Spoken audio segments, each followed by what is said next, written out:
Gentlemen, how are we doing tonight? Did I shock you? Surprise you all coming up?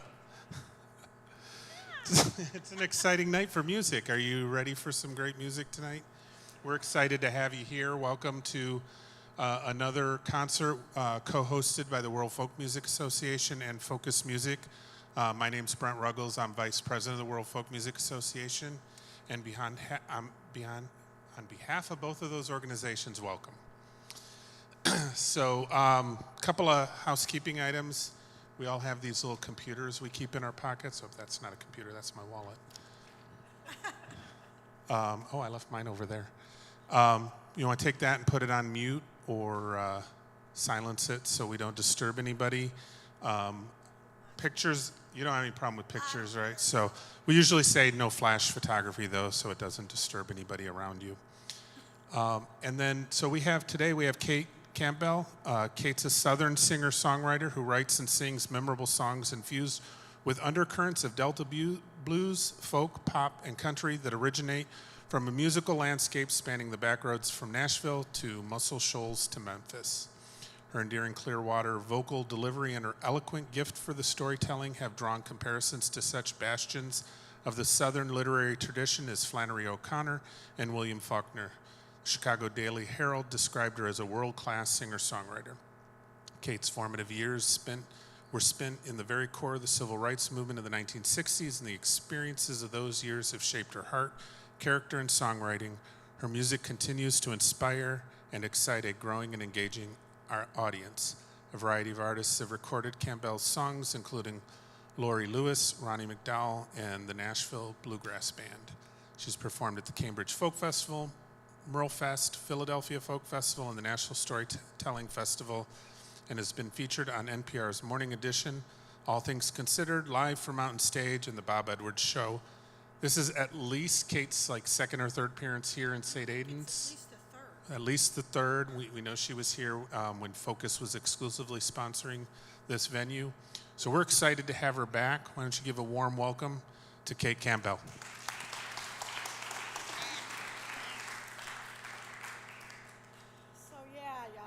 It's so good to see you. It's so good to be back this way. And just appreciate all the years that y'all have been so supportive. So thank you so much. Anyway, wow. 3 years have been weird, haven't they, the last 3 years? And the only thing that, for me, I need to plug in, right? Okay, have you got it muted? Okay. That means you're a professional. Let's see if I'm...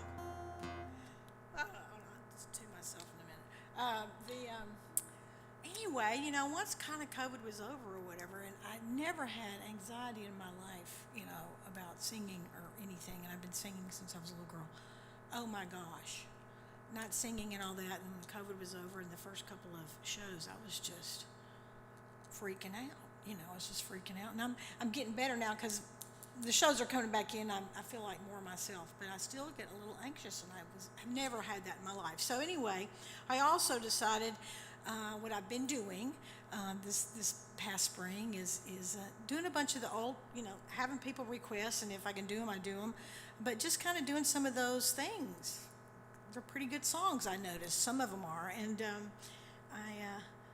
so I just kind of go. I used to kind of have plans like, here's themes, I'm going to put these songs together, but the last 6 months I've just kind of, with the gigs, it's like, oh well, let's do this, and if people want to hear something, then I try to find it, at least start it and do that and kind of have fun. So feel free to interact with me, and I'll just I will calm down.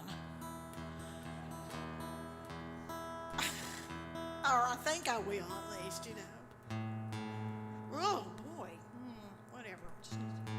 The problem is, if you have a band, they all have to be tuned, but see, if it's just me, I just have to be correctly tuned with myself and my guitar. Boy, that's not good. It's because I'm over here in Virginia. It's just that one was kind of off, wasn't it?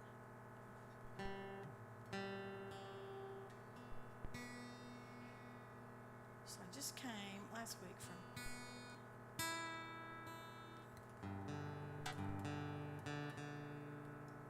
humidity. Do we have any perfect pitch people in here before okay, good. I'm kind of near. I know when it's out. Let me just say that, but no perfect pitch. So I thought, and this, like, again, once I get going, I can actually play all these songs still. It's just getting the nerves out. I thought I might start with, I think I can do it. We're just going to try. Let's see if I can do Mississippi and Me without my notes. This was the first song on the first recording. My father is a Baptist preacher. He's still with us and still talks about Jesus every day and tries to save everybody, and that's good. Like I said, I'll calm down. So anyway, his first, he was in seminary in New Orleans, and I was actually born in New Orleans. How good is that? On Halloween. You knew I was special, didn't you? Now you really know. I know, this is why. So, and then he had this, he actually, when you're a Baptist preacher and you're in seminary, then you have kind of like a little church that you get to practice in. You go on the weekends, and so he actually, when he was still doing his studies, he had this church. I remember the first time he told me about this. It was in South Alabama, and he said, well, the front end of the church was in Alabama and the rear end was in Mississippi. That says a lot right there. And then his first, like, a real church, was in Sledge, Mississippi, which is northern Mississippi, y'all. It's about an hour south of Memphis. And so by then, my sister came along. In fact, I think my mother had to drive to Memphis for my mother to deliver because, the little Baptist church was just out there in a cotton field. Literally, there was cotton everywhere. And there's the little church, and then there was the farmer's house or whatever. And every now and then I go. This is in the area of Mississippi where they have the casinos. You hear about a lot of casinos down there in the cotton fields. And so anytime I go to Mississippi, which is what I did last week when I was down in Cleveland, on the way home I thought, well, I'm just going to go drive and look at the church. And I think now, I don't think there's a pastor anymore, Larry. I think it was just sitting there, and there's the farmers, the brick house, but it's always looked the same for now. I'm 62 or whatever, but the church was kind of sad. I got to thinking, I don't think they have I think no one's going there anymore, But it's not by the road. It is in the front of the cotton field. I mean, it's in the cotton field, And I was thinking about my mama because I was a little girl, and of course nobody had air conditioning back then either. And my mother always liked to take naps. She needed her nap. And she told me this is a long time ago, and maybe when I was starting to think about writing a song about Mississippi, she said, well, it was so hot. And of course nobody, especially out there in the cotton field, they didn't have, air conditionings at all. And she said my mother would lay down, and she'd just put me in the, little thing where little kids go, And I would just be standing there looking at her. And she said she'd nod off or whatever, and then she'd kind of, how you kind of take your nap, and then you're not really sure where you are or whatever. And she said I don't know how long they'd been there, and she said one afternoon she laid down for a nap, and then she kind of woke up, and I'm standing in the crib going, hey. And she goes, what's wrong with that wall back there? And she realized that it was covered with mosquitoes.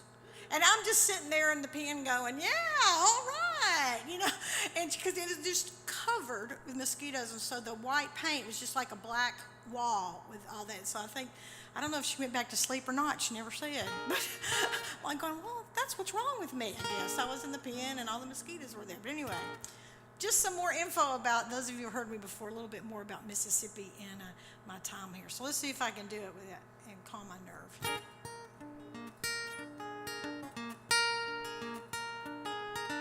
Daddy was a preacher in Sledge. We were living on gospel and beans. Every Sunday night, Deacon Jones would give a silver dollar to me. On the way home, my poor mama would pry it from my hand and say it fell from heaven, way down in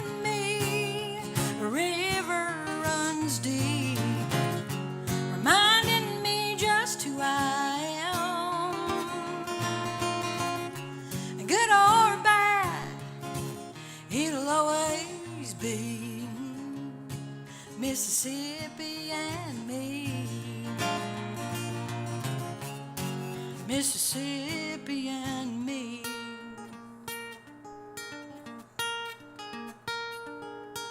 Sissy was a beautician next door. She had the worst hairdo in town. She always smoked Pale Males and drank tabs and hung out at the Delta Lounge.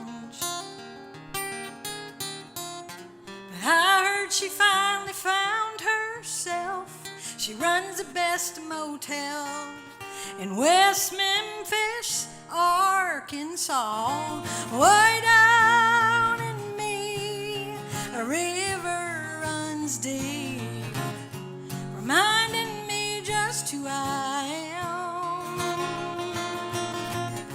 And good or bad, it'll always be Mississippi and me. Mississippi and me.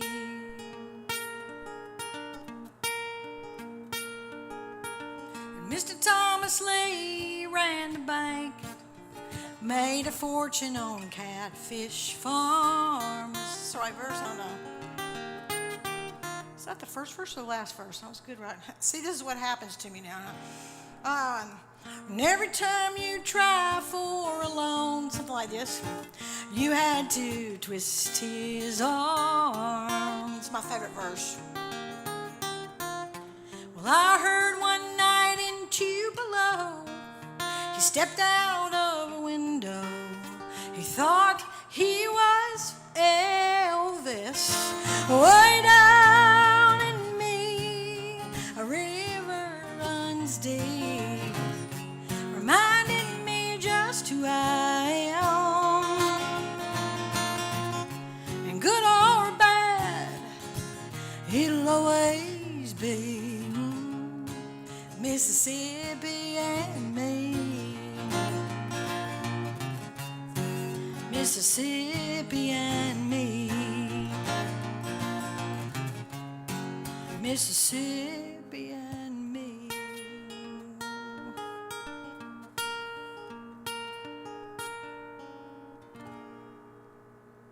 Wow. My guitar sounds kind of good, doesn't it? Oh my God, I just had it like restrung and everything, and the battery was flipping around in there, and man, this guy, didn't it sound good? And I put a little bit heavier strings on it, which I think fits this guitar good, so you know. So yeah, so let me tell you a little bit more about that song. Sissy the Beautician. This is my favorite story. That was really, her real name, I think, was like Juanita something. But, you know, she had brothers and they called her Sissy. I think that's how that ends up happening sometimes. Anyway, she was a teenager when my dad went to be the preacher there at the little church in the cotton field. And then what I remember about Sissy is she decided, and again, she was about 4'6", and she decided she was going to go to Nashville and go to Belmont University or Belmont College, which is now known because they didn't do this way back then. They started kind of, it was like a girls' school, and they had, you know, teachers' college or whatever. That would have been when Sissy. Now they're known for their music program that they have down there, and it's good for Nashville. It's been a good thing. Anyway, so Sissy, like I said, she's about 4'6" or whatever.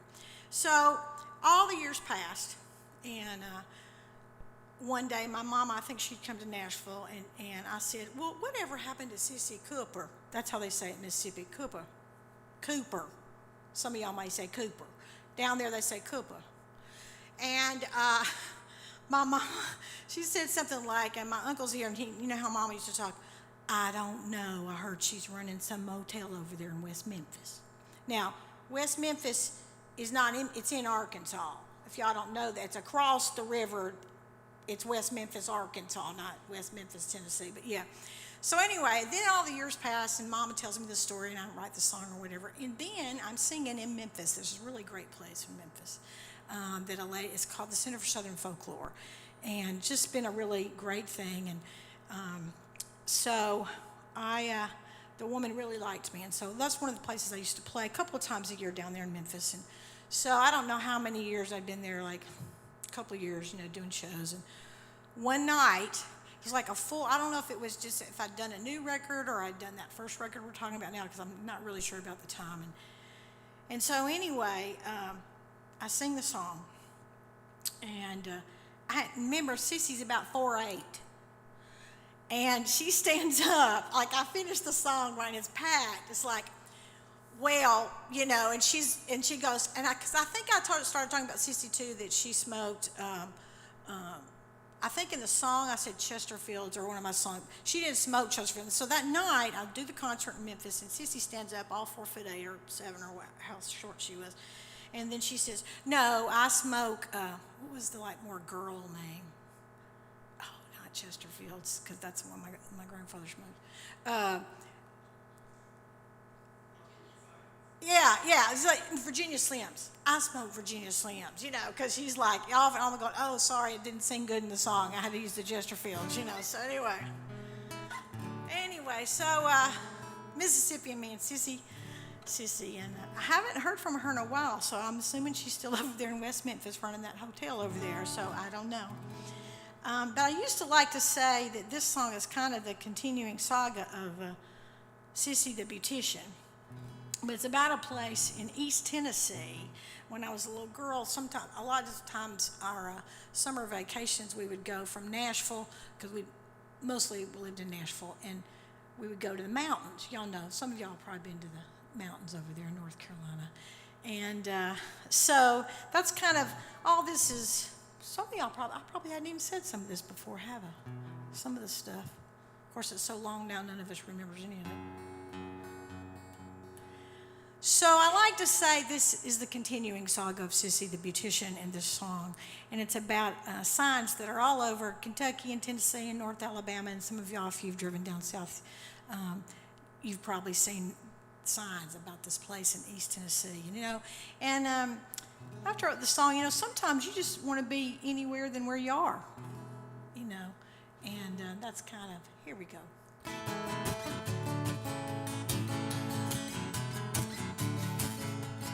She put a map and a tube of lipstick in an old Winn-Dixie sack. She pulled her Firebird out of the driveway without ever looking back. By the time she got to Georgia, it was nearly 8:30. She bought a 99-cent breakfast at the Stuckey's by the interstate. And she don't know where she's going, and she's really not sure why. But she's got to try and find a way to live before she dies. And she might see Rock City, she might see Ruby Falls, she might change her name to Maryland and drop her southern drawl. She wants to climb Lookout Mountain and see all 7 states. She wants to feel the wind through her hair again before it gets too late to see Rock City.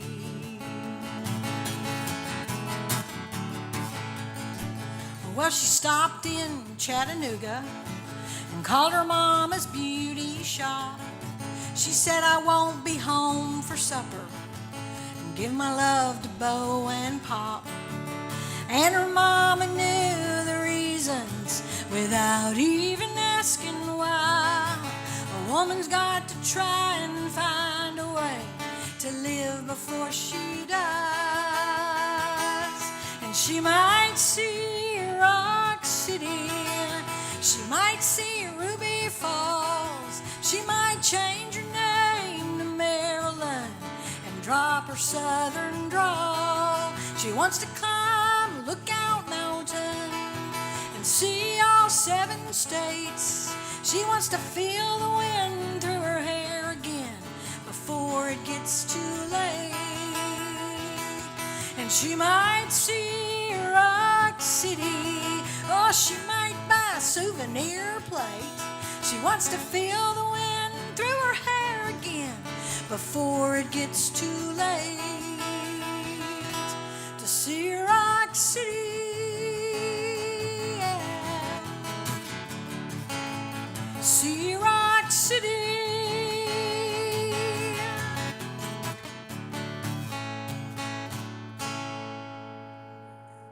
Woohoo!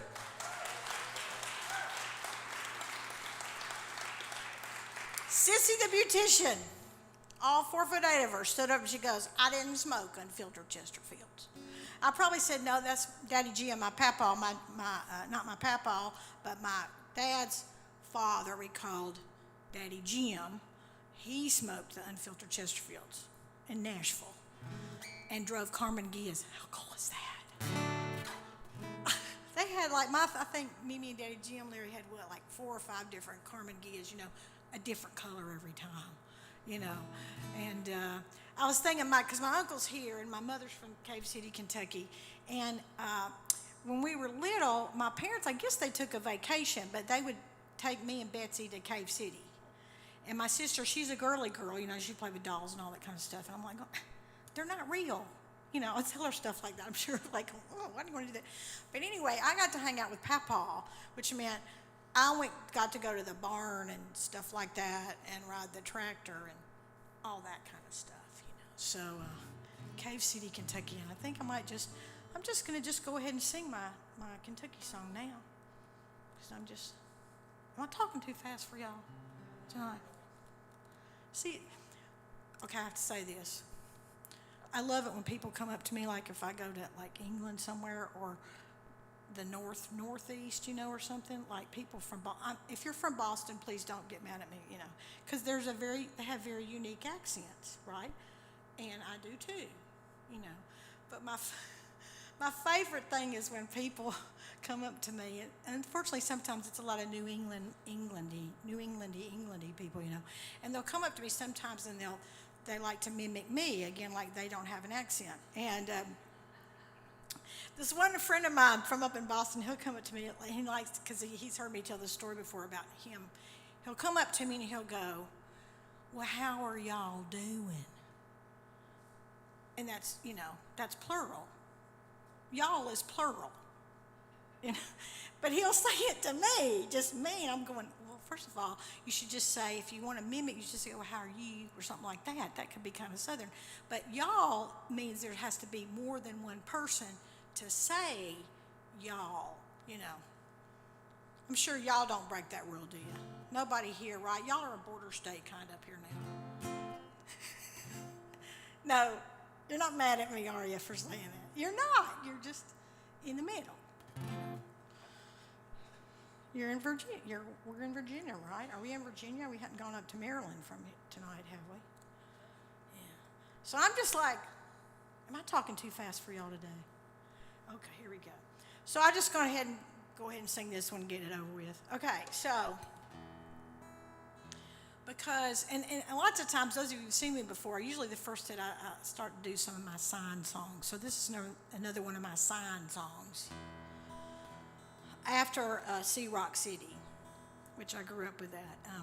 But I've always kind of been intrigued by people who put signs up everywhere, and they have Jesus on the signs. And sometimes Jesus is paired with a lot of things I don't know that Jesus would want to be paired with on those signs, And this little tune here I thought was great, though.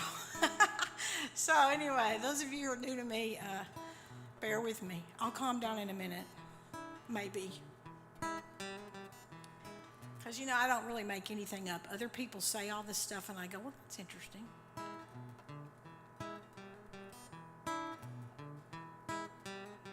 I bought a pack of seeds.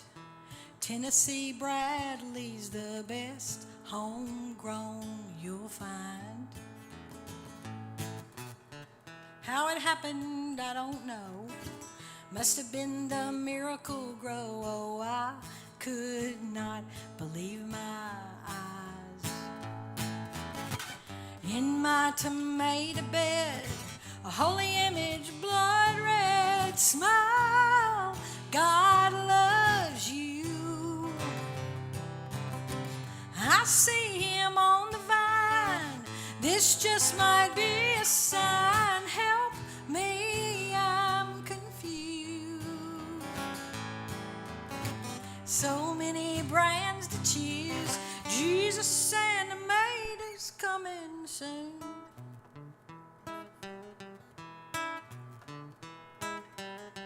Folks came from miles around. They laid their money down to see that ripe phenomenon. Even made the evening news and had a website to this vegetable from heaven. Or is it a fruit? Anybody know? It's a fruit. What rose up from the dirt now sells on t-shirts. Smile, God loves you. I see him on the vine. This just might be a sign. Help me, I'm confused. There's so many brands to choose. Jesus Santa Maid is coming soon.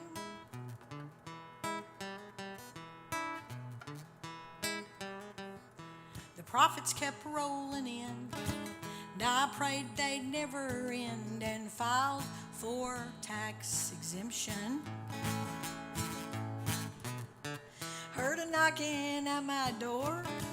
Was a lawyer for the Lord, saying, don't do this no more.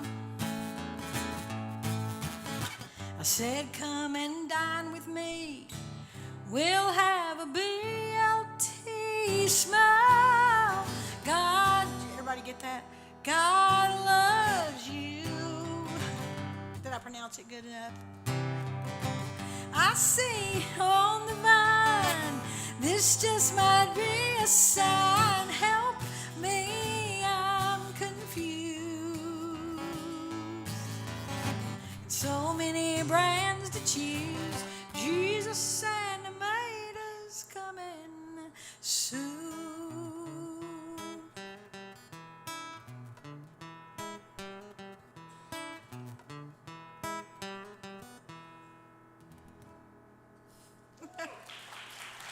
Never thought of that.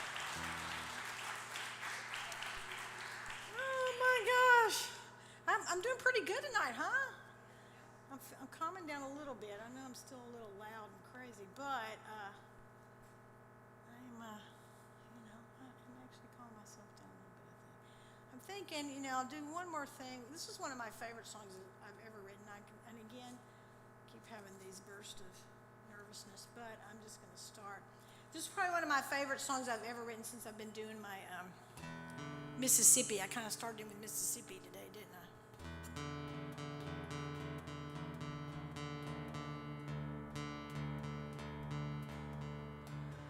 So, because I've already talked about Elvis, so now I'm going to sing my song for Elvis.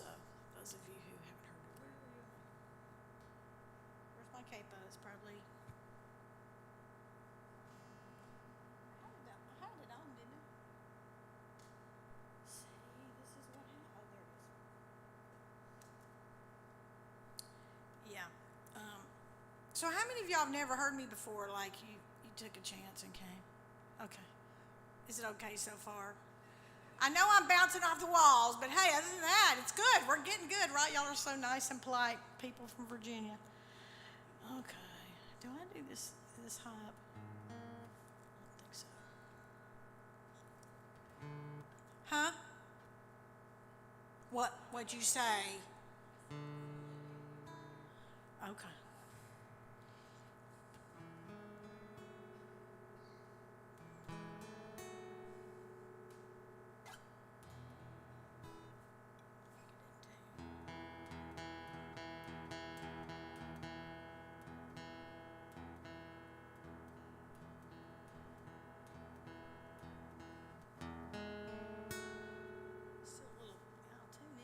Have perfect pitch. If nobody hears perfect pitch, it won't matter. Right. That's a little wonky sound you got there going, Kate. I think I used to put on the. Yeah.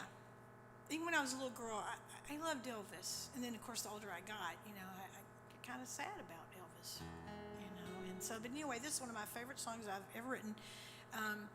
And it's right after I kind of learned, I'm a decent guitar player, but I'm not like a lead electric guitar player or anything like that, But through the years now, I've learned little stuff and heard about this thing called drop D, and that's where you take the low E string and you drop it down to D, and that's kind of cool, especially because mostly, I have some band people along the way, but usually I'm playing by myself, So, but when I discovered the drop D, I just immediately, I think I wrote this song in about 30 minutes. It's kind of sad, but it's about Elvis. And also, y'all know Elvis, when he became Elvis and all that kind of stuff, he hardly ever, he moved his parents to Memphis. He hardly, in fact, I'm not sure he really ever went back to Tupelo to sing, after those early years. He never, ever went back, ever.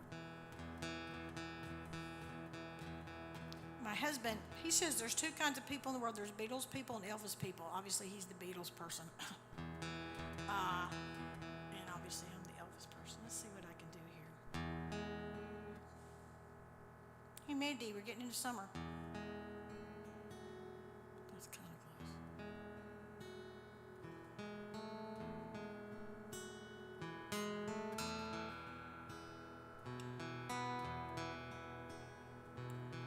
I can see. I think that's too high. Let's go down one.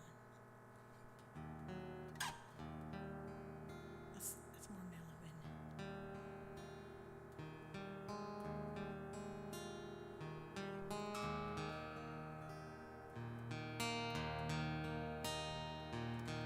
I can see Saltilla Street and the house where I was born.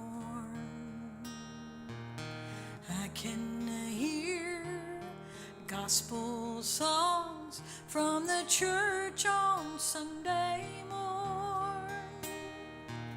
Saturday nights round the radio, life was simple then. But this road I'm on won't take me there. You can't go back again.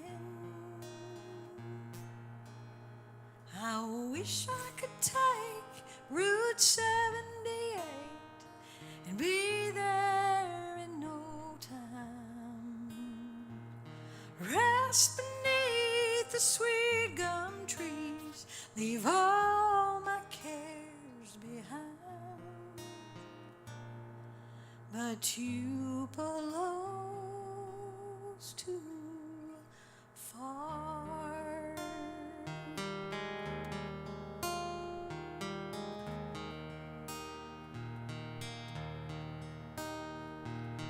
I never dreamed I would be a king, much less a star. And I never knew that what I loved could also break my heart. I always thought if I just sang, everything would be alright. And I don't know what went wrong, but I'm lonesome tonight. I wish I could take Route 78 and be there in no time. Rest beneath the sweet gum trees, leave all my cares behind. But Tupelo's too far.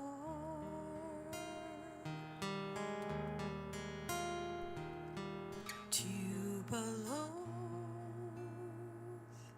too far.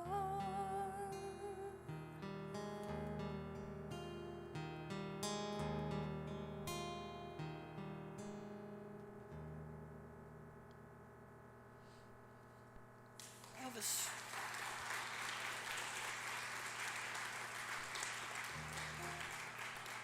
Yeah, that really is probably one, I would say, one of the best songs I've ever written, I think. My favorite story about that is, I don't know if I was in Alabama, wherever I was. Maybe I was up with some Northerners, I don't know. But this woman came to a show, and this is what she said. I think it was a Southerner, because I think our ears were attuned to language in a different way. But she came up to me at this show, and she said, "Kate, I think my favorite song tonight was that Two Pillows Too Far." And that's where you just say, "Well, thank you. I'm glad you liked it." You don't say, "Well, you mean Tupelo, like Tupelo honey?" Or, where Elvis was from. So I was just in Mississippi, y'all, in Cleveland, Mississippi. They have this great museum. And if you ever want to have a very interesting vacation and you've never been to Mississippi, think about it sometimes, because they've done a lot of great things. In Cleveland, they have the rock and roll, museums. They've really worked at getting the blues trail and everything in Mississippi, and I think it's kind of a cool thing. So that's where I was last week in Cleveland, but it was really, really super time. Of course, I sang a bunch of my Mississippi songs, but of course I had to do Two Pillows Too Far. But while I was there, and this is what made me think of this, truly, I was talking to my friend who's been working on the Cleveland, the museum and the rock and roll and all that stuff, and somebody, I don't know if it was when we were doing this around thing, and I don't know if I sang the song or what, said, he really never did. He never did go back to Tupelo, ever. And I always blamed it on the Colonel. He was not a good person, really, the Colonel. But Elvis was just Elvis. And he sang, and then I think in the end it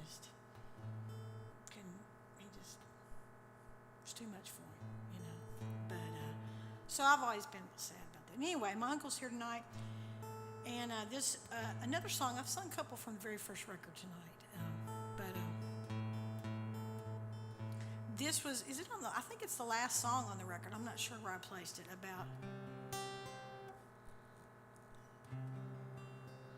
it's really it still has it's called Bury Me in Bluegrass. And of course, my mother's from there, and Larry's from there, and my extended family in Tennessee, we've been there for over 200 years. Came through. By the way, y'all, Campbell's my married name, so Henry is my name, my paternal name. And yes, came to Virginia first, and then ended up in Tennessee. And Patrick Henry, I'm related to. I forgot how it's all situated, but those Henry people that were over here. So I like to kind of brag about that. Hope y'all don't mind. Of course, I don't know if they were good people or not, but still, it's kind of that's the thing. But anyway, I kind of put, when I'm writing songs, I think about different things. Sometimes it's something that someone tells me, or someone I met along the way. Sometimes it's something that's interesting that I read in a book. But when you write, sometimes like the song I'm fixing to do. I don't know how many hours am I singing? Are we going to do break, or does I just keep singing? Is that good? What are we doing? You'll tell me, right? It doesn't matter. I mean, to me, I'll just keep singing.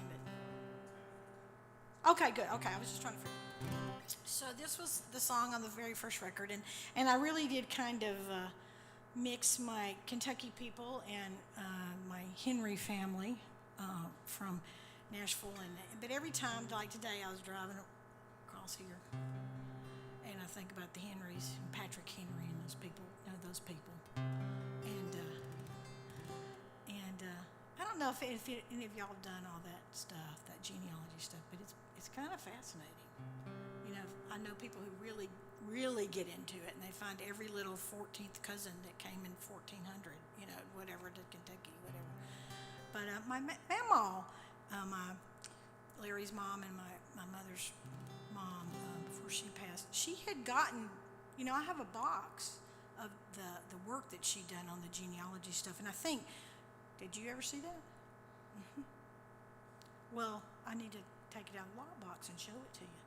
she got it from different other, cousins or whatever, and she, before she passed. So I have this, like, I don't know, it's about this thick of, sturgeons and McDonald's and all that stuff. I just assumed that maybe Papa had it or Mama, yeah. I've got it. I'll show it to you next time. So here we go. It's kind of a mixture, y'all. Huey was a captain with Andy Jackson, settled in Kentucky on a soldier's pay. It was 200 acres, and for almost as many years, the land has borne my family name. You can count the generations like circles in a tree on tombstones you can barely read. Will you walk with me across the blue-green pastures? I want to see horses run one more time, and you can lay me down beside the ones gone before me and bury me in bluegrass when I die.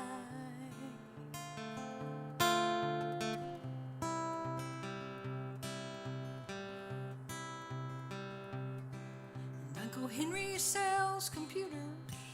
He never learned to farm, so he sold his part to Daddy, and Grandpa died. Mom and Dad are old now.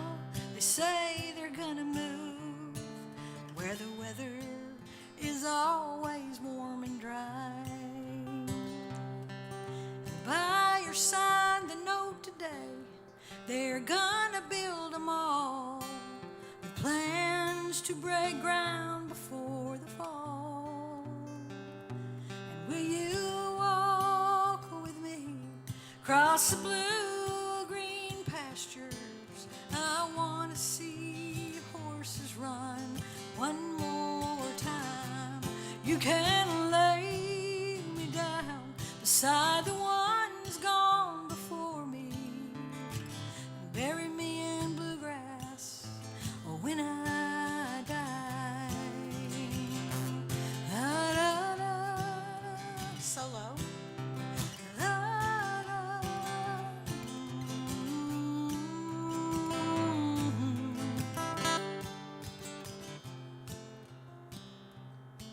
And they nailed the sign up yesterday, and I don't understand. To me, it's more than just a piece of land.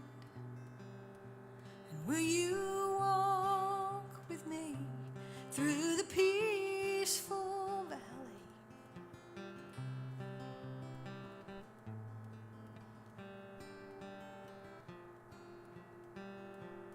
You can lay me down.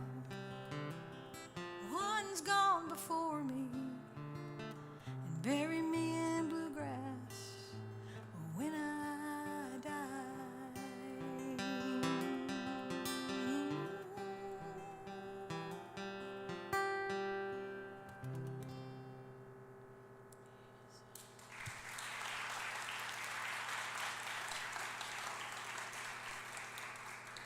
So it's so funny because, you keep, as you encounter people and you meet people through the years. And just this past week, maybe it was when I was in Cleveland, I was talking to somebody who is also born in Kentucky, or they're on the borderline, like between Nashville and Kentucky. And of course, the Burley, is mostly, and did I mention Burley in the song? I just start singing now. But in the county north of Nashville, that's right on, and I think they do some of this maybe in the Northeast, possibly some people still do this in Virginia and Pennsylvania. So there's, the cash crop, the Burley, and the cigarettes and all that kind of stuff. And then, but my husband, when he was a pastor for a while outside of Nashville again, in the county that's right on the border between Kentucky and Tennessee.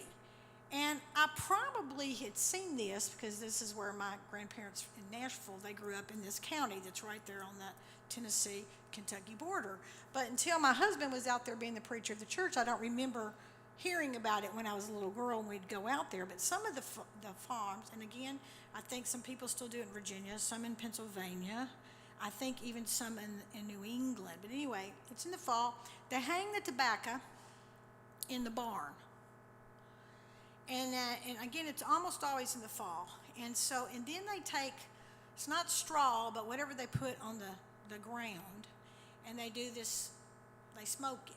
Essentially, they light up, of course, sometimes it gets out of hand, the barns burn down, which means your tobacco burns down. I mean, that can happen, But, so we were in, I remember thinking how cool that was. I mean, when you're driving by, people stop all the time if, like, say they happen to be visiting Tennessee or something, or certain parts of Virginia that time of year when it looks like the barns are on fire.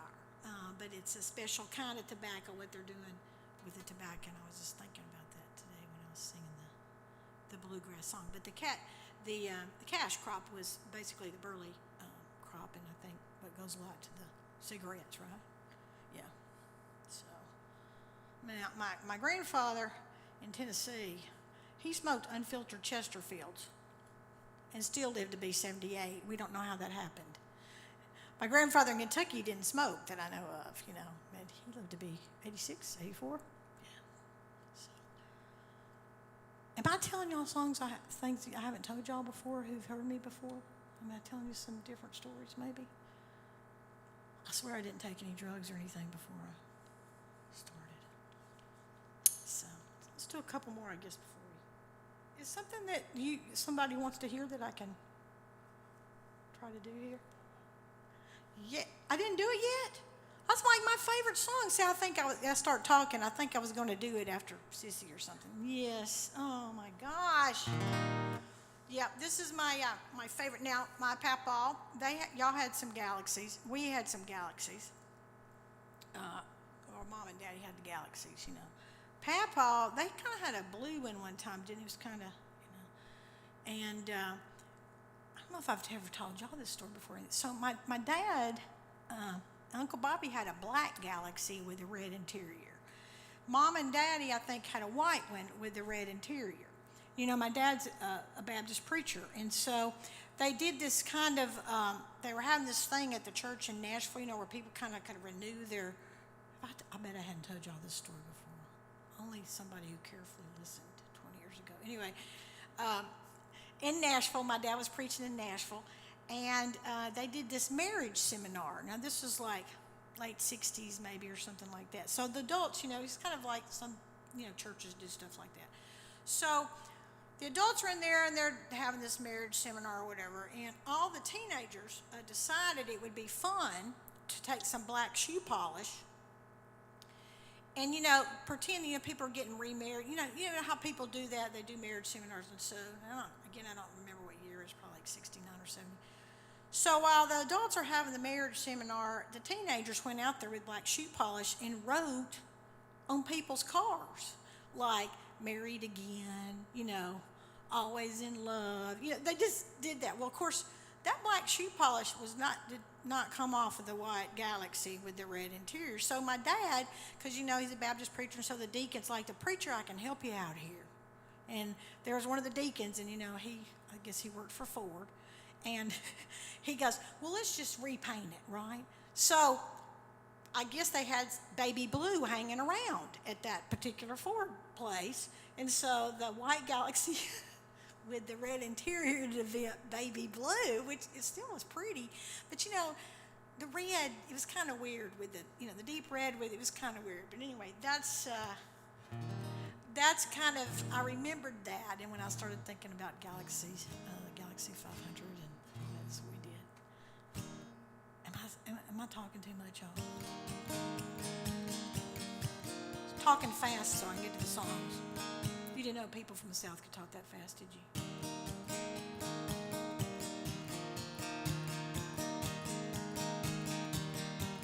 We powder white from the factory. Daddy had her painted baby blue. She had a red vinyl interior that burned my legs on summer afternoons. She took us down to Panama City, and we got sand all in the seats. And the year we went out west, she made it up Pikes Peak. I could go anywhere in that automobile. My dreams came true behind the wheel. No road was too long, no mountain too steep for me in my Galaxy 500.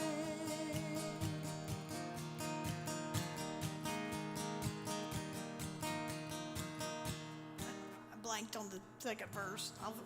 My mind was going to the third verse. See, this is what happens after COVID. I think I was fixing to sing the last verse instead of the. Bear with me, y'all. Didn't used to have this problem, but there you go. I think I was jumping. Here you go.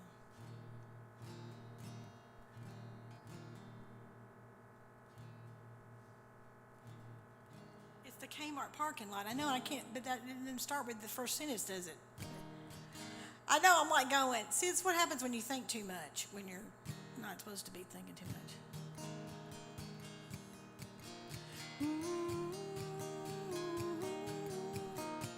And left us in the Kmart parking lot. And on the radio we heard the news. In Memphis, Dr. King had just been shot. So late that night, I sat alone, feet propped up on the big dashboard. Cried myself to sleep again, like every time before. I could go anywhere in that automobile. My dreams came true behind the wheel. No road was too long, no mountain too steep for me in my Galaxy 500.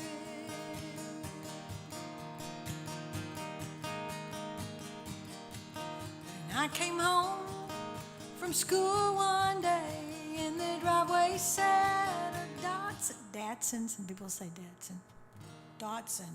Y'all remember those? With two doors, teeny cars, and they didn't run very good at first. And I never told a single soul how much I miss that Ford. I could go anywhere in that automobile. My dreams came true behind the wheel. No road was too long, no valley too deep for me in my Galaxy 500.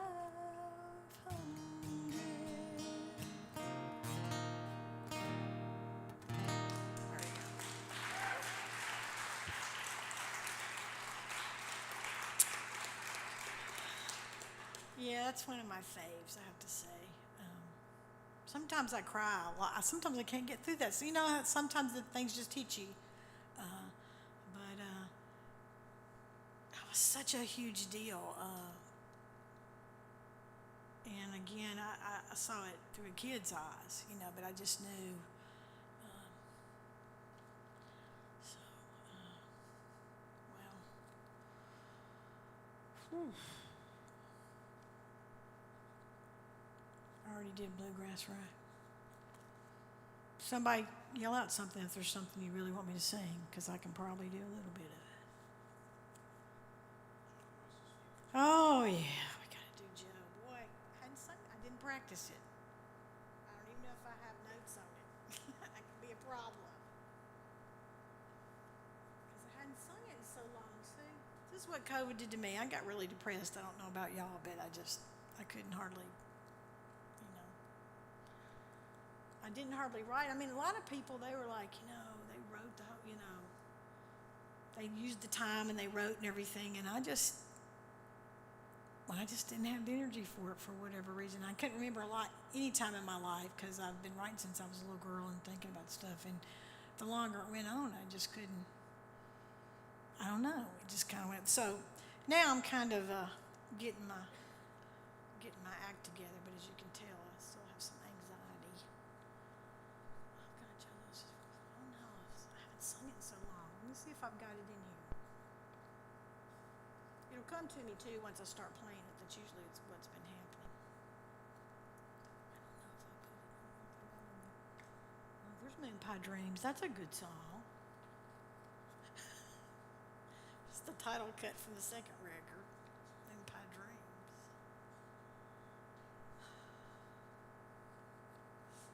Joe Lewis's French. I did a drop D. I can't believe I don't have it in my notebooks. I haven't sung it in such a long time. You're going to be mad at me, but I'm going to start it in a minute, and you're going to have. Once I get going, I'll probably do it. I don't think I have it written down. I think I did a drop D. Maybe up here. Joe Lewis's Furniture in my den. 12 years running. World heavyweight champion. I haven't sung in so long. Thank you for. See if I can. Let me just see if I can. I've got a coffee table.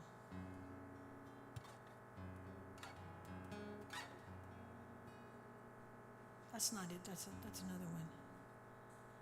Made of. Why did I play that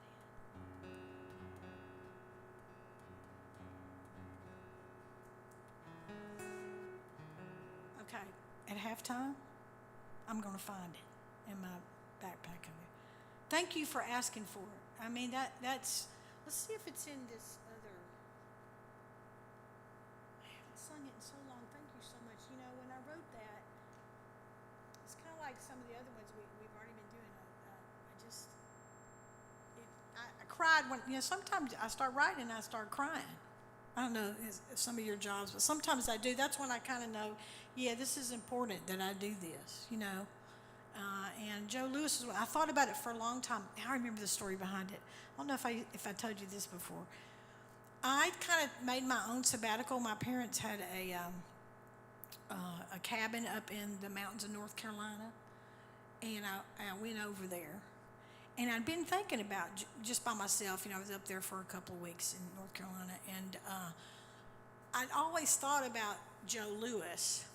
I'm trying to.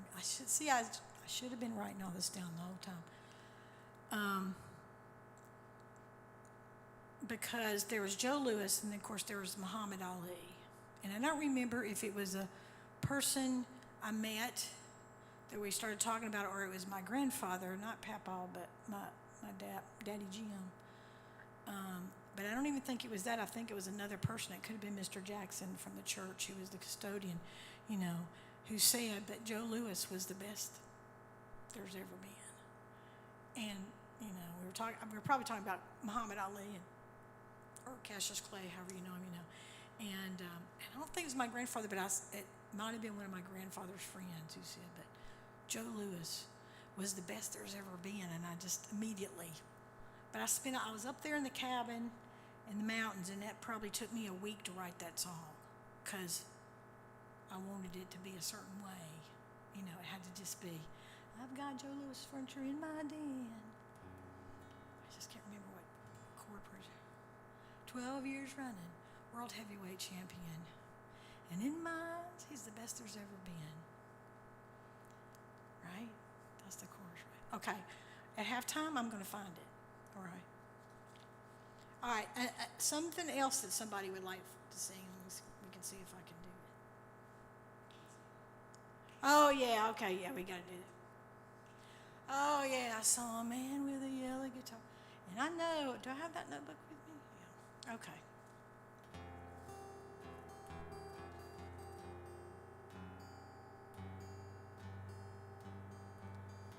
As you can tell, I have been thinking about this. In the last couple of months, I've been thinking I need to write down the stories behind the songs. And I'm fixing to go on a cruise, and this summer that's one of my things is to start with the first recording and the original songs.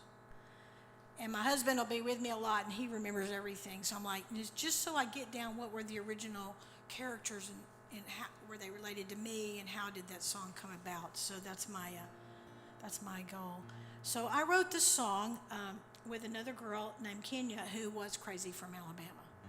And she wrote for a different publishing company in Nashville. And Ira and I had moved into this duplex in Nashville, kind of, if you've been to Nashville, kind of close to Music Row or whatever, and forgot what Ira was doing. And maybe he was already being a chaplain at that point. I don't know, at the hospital or in the guard. Anyway, this was like, one of those old, houses that was probably painted white or whatever, and it was still there in downtown Nashville somehow, and then they made it into a duplex or whatever. And so this girl, Kenya, had heard me play at the Bluebird. Have y'all heard of the Bluebird? Played at the Bluebird. And this song ended up being on my third recording by the time we get to Crazy in Alabama. And so Kenya came over, and she really couldn't do music. She has flaming red hair, and she really is from Alabama. And she starts talking nonstop about, and there was a book that's kind of in Southern literature. It was called Crazy in Alabama. And so she starts talking, and she's going, we gotta write this. And I'm like, going, you're driving me crazy. And so we spent the whole afternoon writing this. And the hardest part for me, because I can do lyrics and music. Kenya really couldn't sing, but she just really didn't play instrument or anything, So she's talking nonstop. She's spitting out all these words, and I'm sitting there going, okay, I gotta figure out how to get the structure for the song, So finally, I kind of come up with just sometimes I think when songs have a whole bunch of words, your music, unless you're in a different genre, you gotta be set. If there's so many words, you just kind of gotta have some kind of pacing. And so I liked all the words she was spitting out, but I was just trying to figure out some way to sing them and put the music. So that's what happened, and it took us, we were probably at our duplex there for like 4 hours. And the main thing I remember is, if those of you who've heard the song, I list some people in the chorus. And one is George C. Wallace, who was governor of Alabama. And when I was getting my master's degree from Auburn University in history, it was the last year that George Wallace was governor of Alabama. And so, whoever's the governor signs, if you go to a state university, they sign your diploma. So here's Kenya, and she's talking nonstop to me, and we're sitting in me and Ira's little duplex there, and I have my diplomas, because Ira, when we move, he just hangs up every diploma, every picture we've ever owned is on the wall. There is no space left. But anyway, Kenya's talking. I'm trying to find some kind of music. And so when I get to the chorus, and you hear George C. Wallace, I'm sitting there, and there's my diploma from Auburn University. George C. Wallace, governor of Alabama. That's how he gets in the song, but things like that all evolving around Alabama. So, am I talking too fast for y'all tonight? I swear I haven't drunk anything. I'm just typed up. I drove from Asheville today. Asheville, not Nashville. Let's see if I can do it. I don't know. Well, I heard Odessa's mind was sick, that she was crazier than hell. The police caught her turning tricks down at the blue and gray motel. Odessa was the neighbor's maid. She had 10 mouths at home to feed. They bust her kids to burn. I don't think that's the right order, sis, what I'm talking about. I gotta quit talking.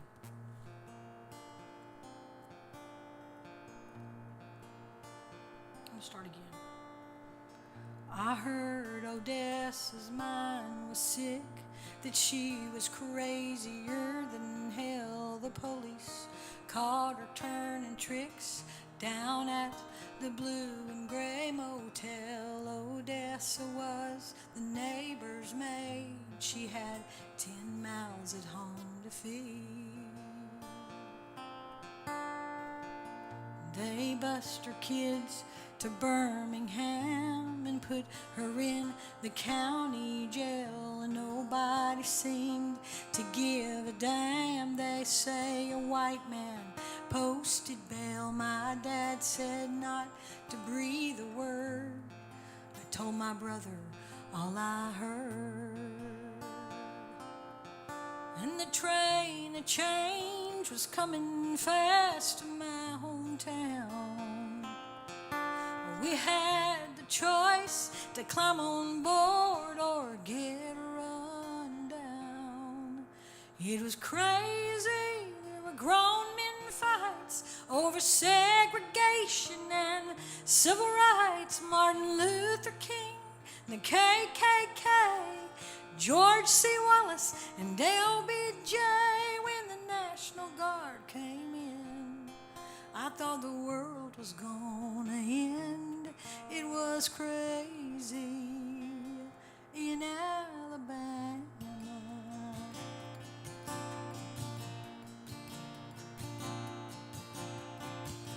Down at the corner dairy dip, they sold soft ice cream for a dime. White people ordered from the front, the side was for the colored line, and we all were told they had their place because they were a different race. And we spent hot summer afternoons at the public swimming pool, where the privileged and the few played on their island of cool blue, and brown children watched outside the fence. It never made one lick of sense. But the train of change was coming fast to my hometown, and we had the choice to climb on board or get run down. It was crazy. There were grown men fights over segregation and civil rights. Martin Luther King, the KKK, George C. Wallace, and LBJ. When the National Guard came in, I thought the world was gonna end. It was crazy in Alabama.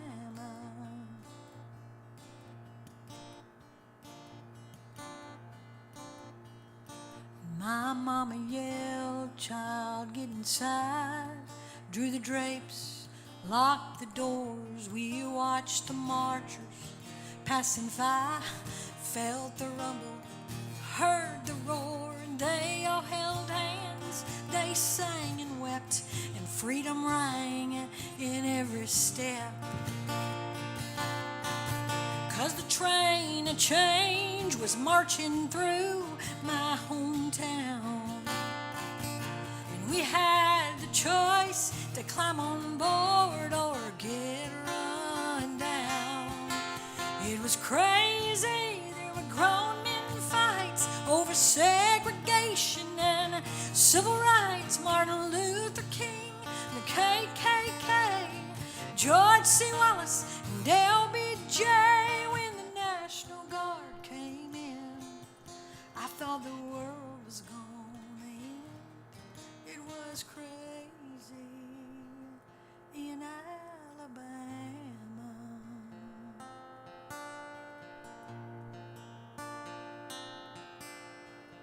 Well, I heard Odessa's mind was sick, that she was crazier.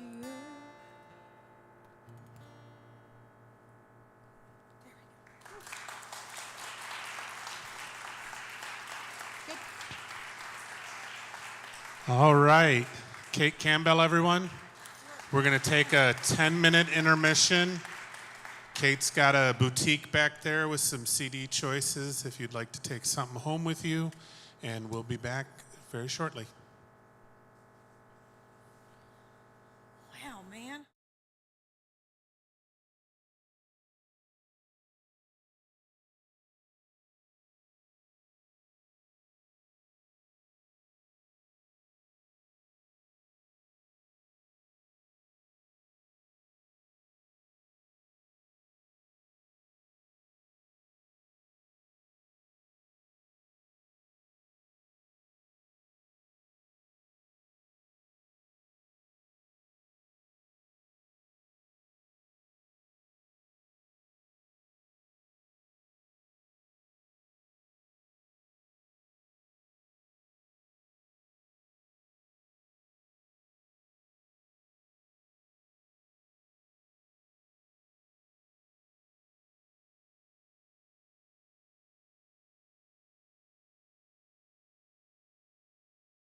see Dave perform in person and buy one of his CDs to find out who that is. Okay.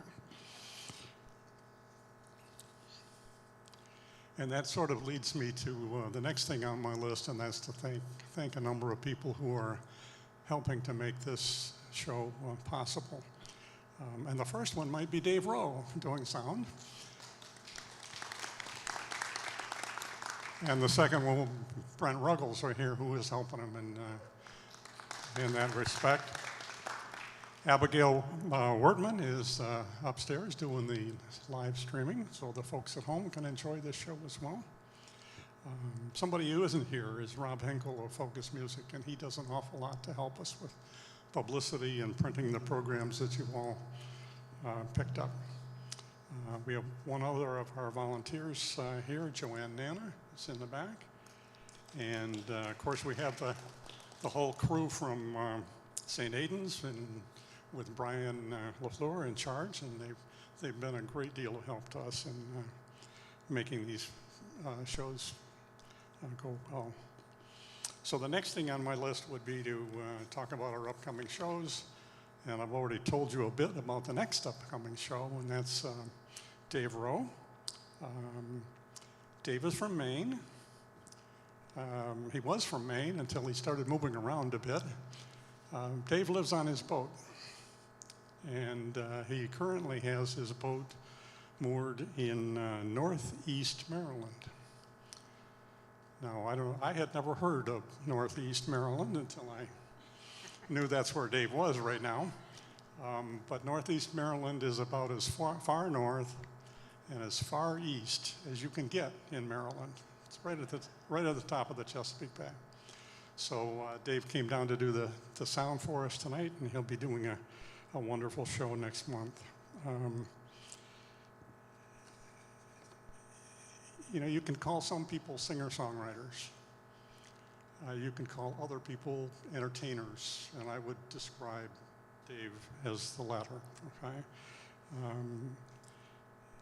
I can guarantee you, after having seen Dave perform several times, including a week up in a show up in northeast Maryland last weekend, but he is truly an entertainer. And I can guarantee you that sometime during the show you will sing along and you will laugh. And at some point there will probably be a tear in your eye, but you will enjoy the show. So come on back next month, June 29th. We have 2 more shows on the schedule. October 26th, we will be bringing back Carrie Newcomer. So you can look forward to that. And then on November the 23rd, we have another Celtic group. They're called the Good Folk, a number of very talented local Celtic performers. So you should enjoy that as well. And so, enough of that. Let's bring back Kate and get started on the second half.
Yeah, isn't it funny about life? I mean, I just never could have imagined that I would. Well, I'd never been to Boston before I started singing. I've traveled, my family traveled, but I'd never really been to New England until the music and the first album. Again, just kind of one of those, and it amazes me. At least once a week, or sometimes, sometimes I first wake up in the morning and I go, I can't believe it. All the people I never would have met without the music. All y'all. My uncle's here. I knew him, but I'm saying, but it was the music and all the different people. I never would have met without the music. And another thing that dawned on me too recently is, often depending on how long the shows are, whatever, people will come up to me and they'll start telling me, I like this song because let me tell you what my grandfather did in Maine, or my great uncle had a boat in Boston, and that's what it's all about, I think, people. Just to quote Barbra Streisand, people who need people, I mean, I think it's the stories in our lives and how they intersect. I'm going to sing, you wake up one day and you have a whole bunch of songs, but one of my favorite songs, I'm just going to do this, and y'all keep thinking about some other ones I'll try to do, but again, I ended up writing a lot of things on. Am I not plugged in yet? Thank you. You're probably smart and muted it too, aren't you? Woohoo! So this was a tune. I think I'd been thinking about it for a long time, but I decided I was going to take myself a sabbatical. Now I don't know how many years ago this was now, and I went down to the Gulf Coast, and they have like little beach houses and stuff. It wasn't the summer though; it was spring or whatever. And I guess I was there probably a full week, or maybe I was there 2 weeks, just by myself, and just kind of thinking I just wanted to go down there to the Gulf Coast, and so one day I was watching, had the TV on, and it was the 50th anniversary of the Greensboro sit-in. I watched it all day. It was a whole thing on the TV that I had there in the cabin, and I thought about the Greensboro guys a lot, but I never could come up with a way to figure. I'm looking for my pick, y'all. To come up with a way to talk about it. But there I was for that week, and then I watched that great thing. I don't know what channel it could have been seen or whatever, just about the Greensboro, and it got me thinking about him again. And I had one of those moments which I thought, well, this is the reason this made the whole trip for me. Not that I didn't need rest or other things, but I felt like I was 14 again, and I started writing the song, and just wrote all day long. I'd sit on the bed and I had my notebook. That's what I did I've been writing a long time when I was a little girl even. It was just one of those magic things for me, and I thought this was the reason I was supposed to go down there, was just to have this time and to be able, and then to see that whole thing about Greensboro. So this is one of those songs that are one of my favorites, just the whole writing process and trying to figure out how I was going to talk about it. I'm getting a little bit of feedback, y'all. Is that me or you? Y'all are over there talking. There's a little thing going on over here. Here we go. And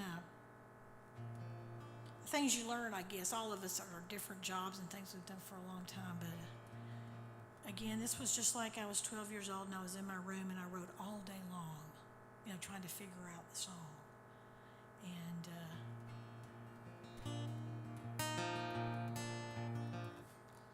got some heat and stuff going on there.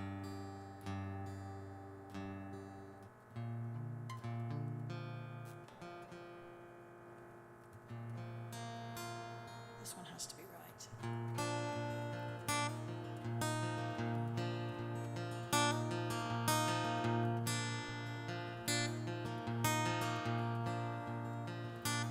All the towns, they come and go. all the miles on this road and all the times I've passed the sign. Oh,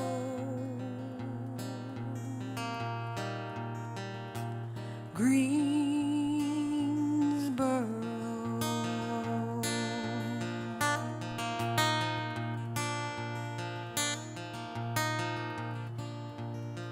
From Maryland, the Quakers came and built a house where they could pray in the foothills of great mountains there. Oh,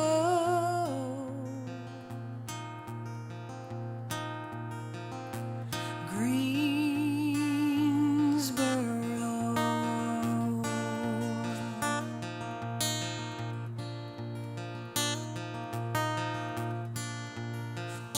And then the rails opened up the gate for the mills to ship their freight. And it was here those rebels ran. Oh,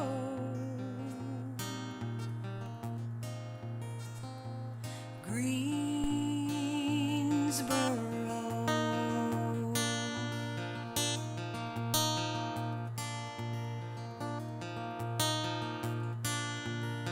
And you know old ghosts, they hang around, and now and then they will come out just to defend the way it's always been.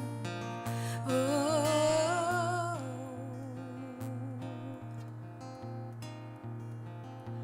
Greensboro.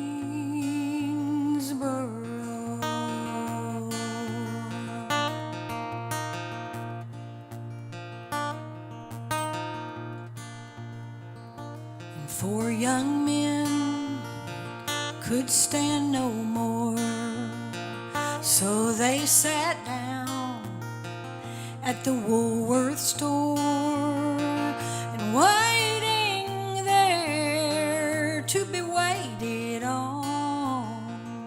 Oh,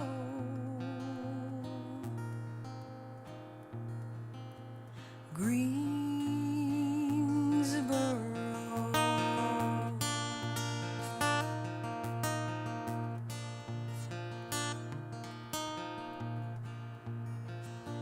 And all the years, they come and go. Much has changed along this road, but still some things move awful slow.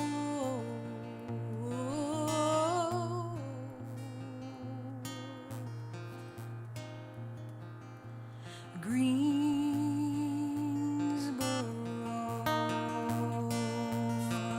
Oh.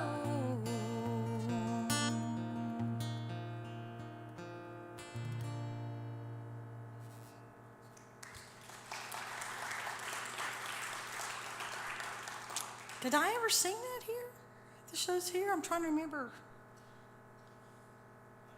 I don't think I have either, because I was also looking at some of y'all, so I'm like going, I don't know that I sang it, you know. And this was written, I mean, it's obviously newer. Oh, well, 50th anniversary of the Greensboro Four. I wrote on my notes here, 1960. So on the 50th anniversary is when I watched it all day long. I was down there in that cabin, and it was a whole thing, you know, like I don't know which channel that was, and I watched the whole thing, and then I just started writing the song. Yeah.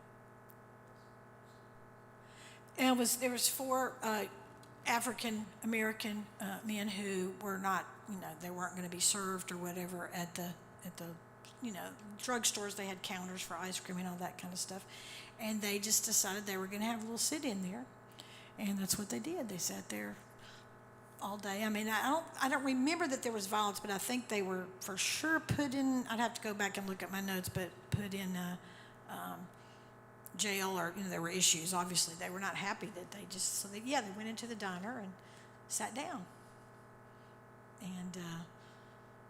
And so this day that I was down there on the Gulf, and they were just doing this whole thing about it, really good. It probably was CNN or something like that, and I was just and I knew about the Greensboro Four, but I'd really never. It was one of those days where I didn't sit down and go, "Oh, I'm going to write a song today, and it's going to be about this." It's just I spent that whole day there by myself down there on the little cabin on the Gulf Coast, and it was just like when I was like 14, and I would go to my room, and my mom was real good about I could letting me write and stay in my room. My mother was not a very invasive mother who would just come in and just she needed her own space too, and so it was one of those things like when I was 16. Of course, everything I wrote when I was 16 was a love song, but it was the notion of going into my room, picking up my guitar, and just sitting there and writing, and it could be for hours. That was kind of a thing. And that day, all those years later, and it happened to be the all day long on CNN and talking about the Greensboro Four. And I never ever thought, okay, I'm going to write a song about this. And it was just one of those moments from the time when I was even a little girl and writing songs and stuff that was like, oh, I need to think about this, and now I'm going to start writing this song. So that's on a personal level, that was what was so important to me. So anyway, so y'all, let's see. I'm just going through my notebook here. Larry, is there something else you want me to try to do, or who knows? There's so many. What happened? 30 years. I've been writing this stuff for 30 years, and I haven't even sung some of the newer ones. Yeah, that's what I'm thinking. Let's see what's. Oh, well, the newest record is now 3 years, was Damn Sure Blue. That's the newest recording. And let me find I don't think I've done. Well, I can do it. I didn't do Lanterns on the Levee yet, did I? That's from the first record. Oh, this is a good one, y'all. Well, I like it at least. So I like reading. I love, I'm kind of, basically, I'm a historian by trade, but I love, there was a point in my life where I was reading a lot about, great Southern writers and poetry and stuff like that. And there's a guy from Mississippi, and he had a book. And it was controversial, I think, for different things, but it was about the great flood of the Mississippi River. Like now, I guess it's probably been 60 years ago or something like that. And so there was a whole book, and it was called Lanterns on the Levee. And I just, again, and this is another one of those from the very first recording, those of you who have not heard the first recording. So, and I was just in Mississippi, like I said, in Cleveland last week. And of course, I had to do it down there on the river, I thought, so 30 years ago, here we go. You can fall like the rain, and I will be a river winding forever.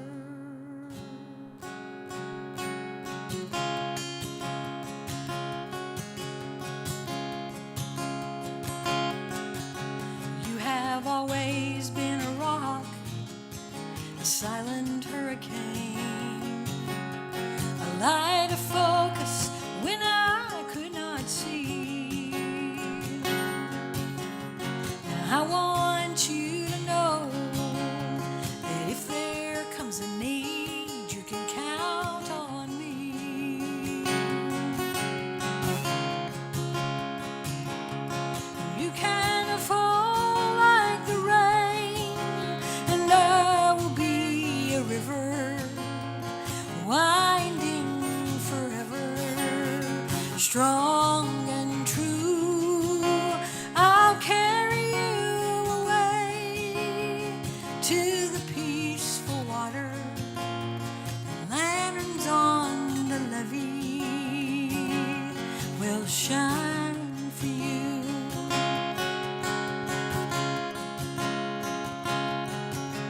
There are storms on the horizon that you won't even see until the cold, relentless winds appear.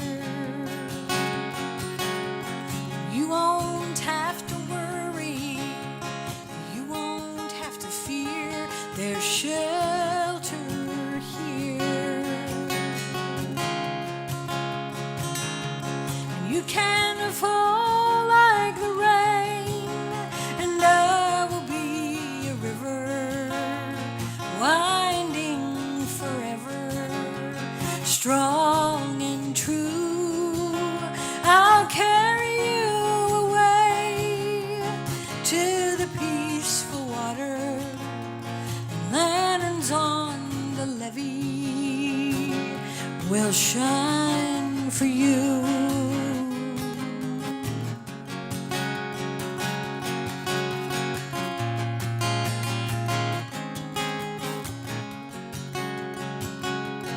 No, you won't have to worry, you won't have to fear, I'll be here.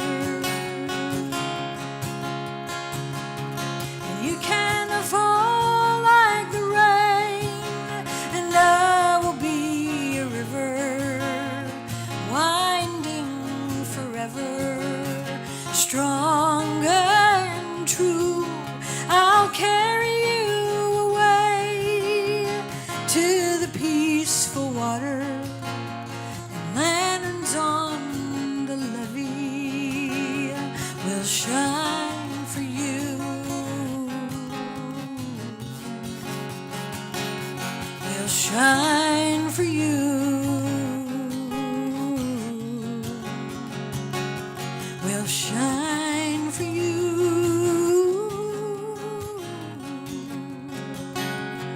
Shine for you.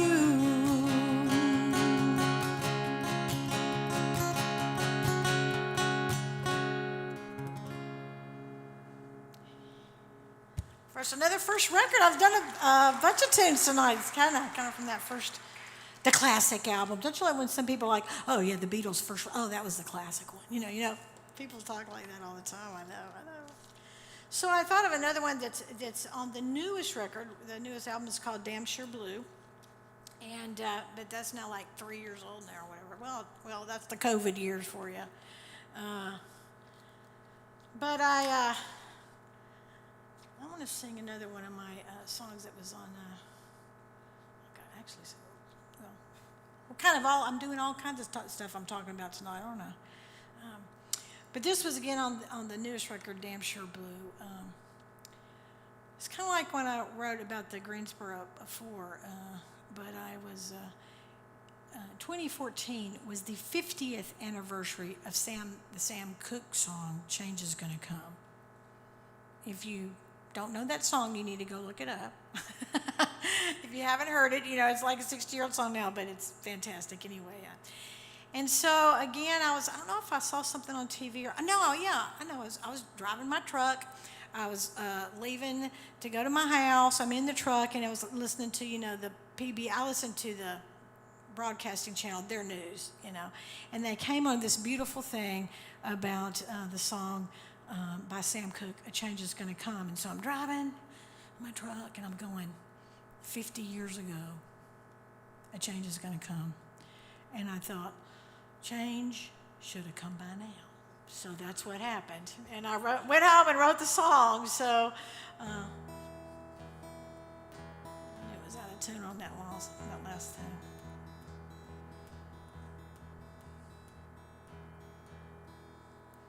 I don't remember if I put a capo on this or not. It won't matter. I think I did.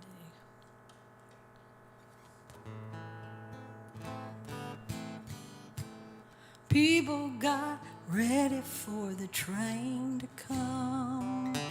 I can see 'em working in the Delta sun. Give you 40 acres and a mule to plow. Seems like a change should have come by now. Mississippi burning for 100 years. River overflowing in a trail of tears. Separate but equal, how's that working out?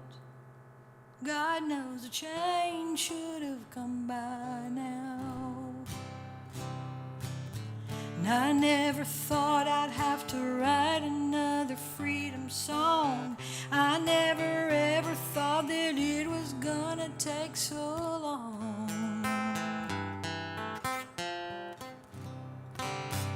And been 50 years since I was born and wondering strange, but I still believe in hope and love.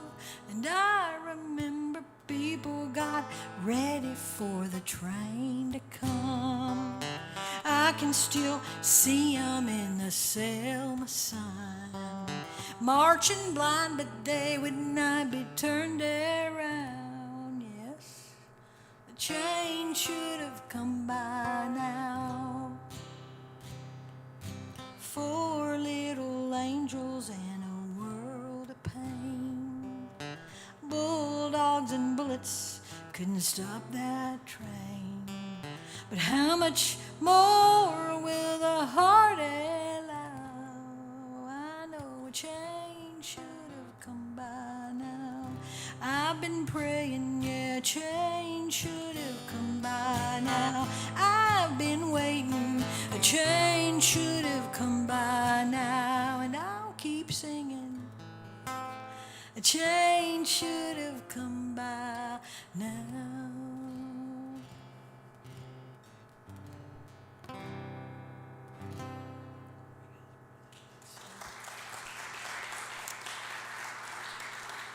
So I have to tell y'all this story because I was singing in Birmingham. I was singing in Birmingham, several different events in Birmingham, Alabama. I went to school in Birmingham. My husband's from Birmingham, Alabama.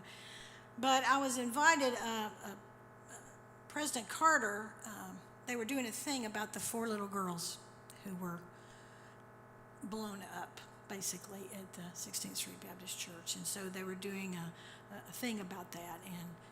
And President Carter came and spoke, and they asked me to sing. And, I got up there to sing, and I thought, there's no way I'm going to be able to make it through this song.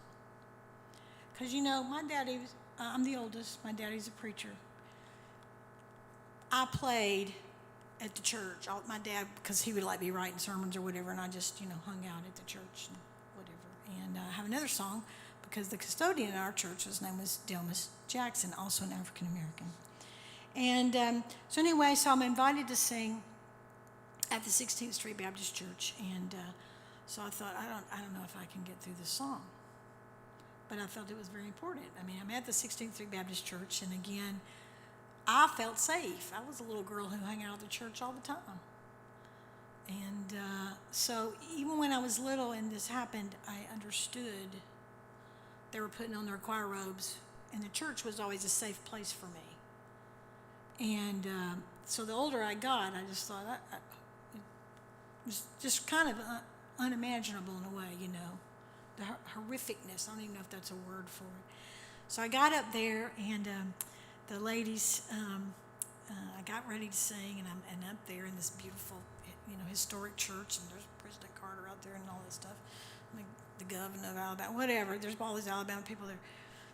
And I thought, I don't know if I can sing the song. Here I'm in this church where the bomb went off, and I'm talking about girls that were not much older than me at the time, And so the women of the church, they're sitting, deaconesses, they're sitting up front. There's like 2 rows of them. And every time I would be like, okay, I'm fixing to break down. They knew it's kind of like, this is what they did, y'all. I'm serious. We have you. We gotcha. And they're sitting down there, and of course, so I just kept trying to sing the best I could, And they were with me, and I thought, oh, by God's grace. And that's one of those very historic moments for me personally. So that's kind of when and then hearing the thing about Sam Cooke. I was able to kind of really think about the 4 little girls, and that for me, being at the church was a safe place.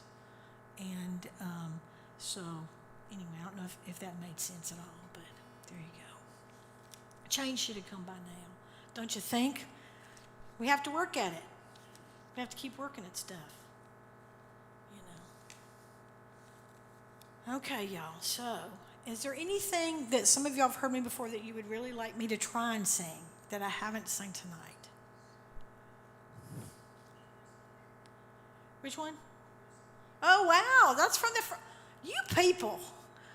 Was this like the only place I sang with the first record up here in Virginia? Oh, my gosh. Let's see.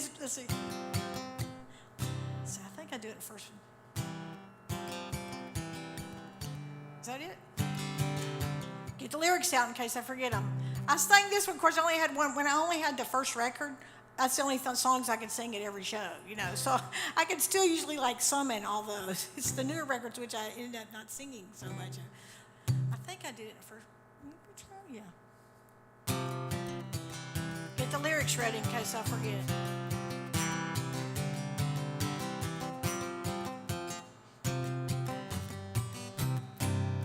If you're traveling down a dead-end road and need a place to lighten your load, right, I know a spot on the edge of town with all you need.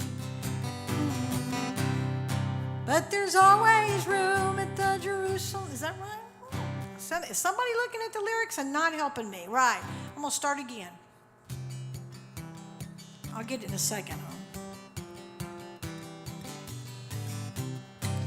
If you're traveling down a dead-end road and need a place to lighten your load, I know a spot on the edge of town with all you need to go around. 'Cause there's always room at the Jerusalem Inn for lonely hearts without a friend.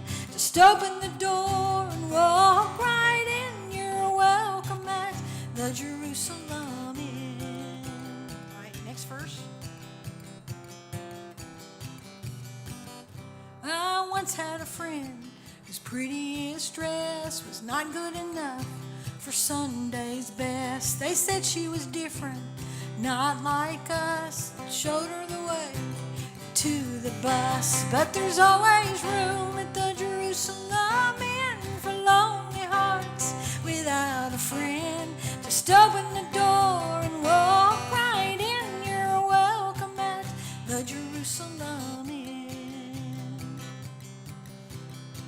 I think I should slow down the last verse. I know a man.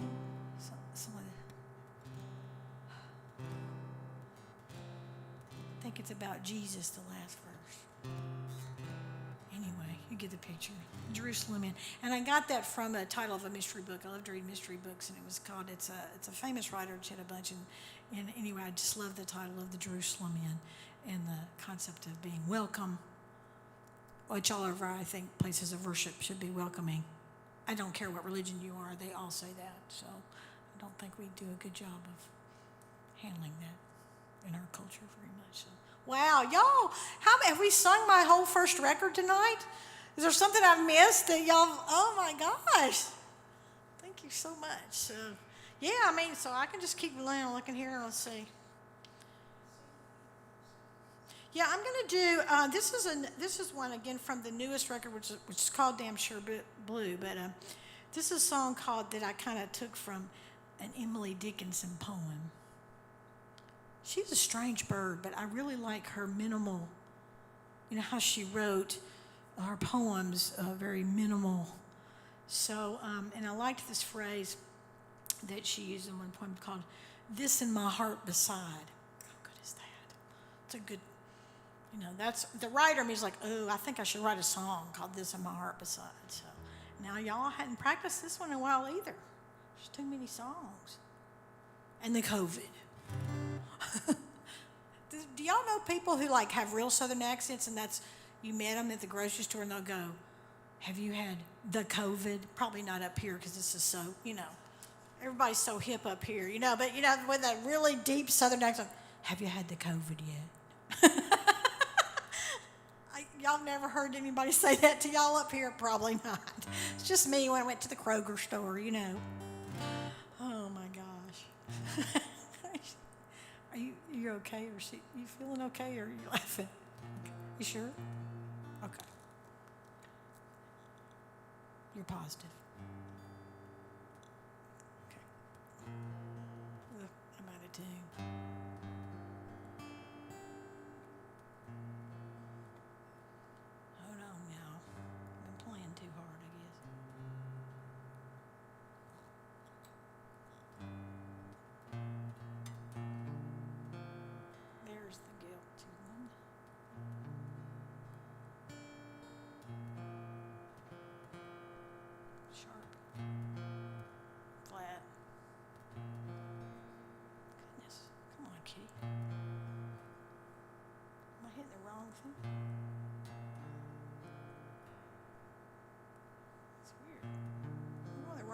probably.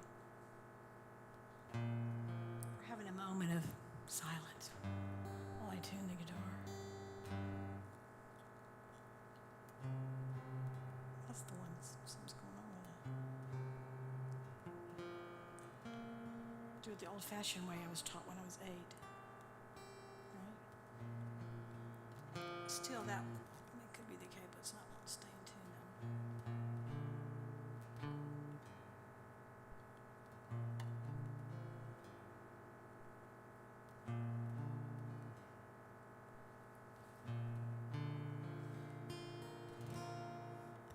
It's all I have to bring today, this in my heart beside.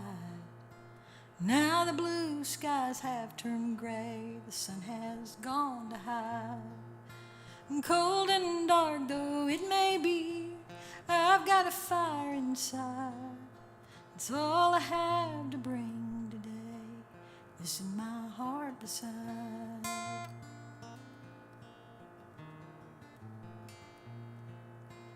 It's all I have to sing today, this in my heart beside. But I'll keep singing anyway to keep this song alive. A simple tune sung so sweet, it rocks me through the night. It's all I have to sing today, this in my heart beside.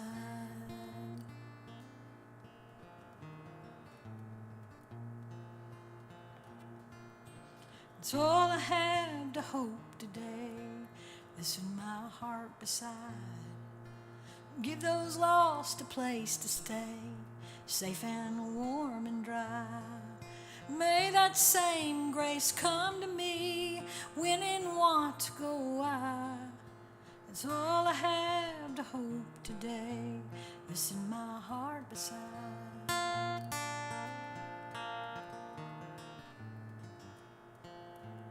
This in my heart and all the fields and all the meadows wide. It's all I have to bring today, this in my heart beside.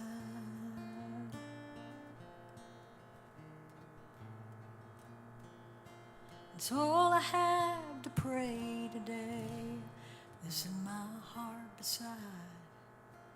Peace be still, Lord, come what may, in this I will abide. Rock of ages, help me please to shine a little light. It's all I have to pray today, this in my heart beside.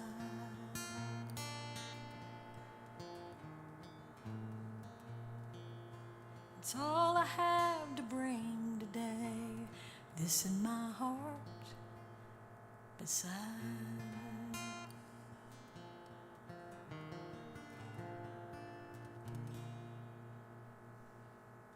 Thanks for it. You know, sometimes I write a song and this song does me good. You know, I go, I needed that song.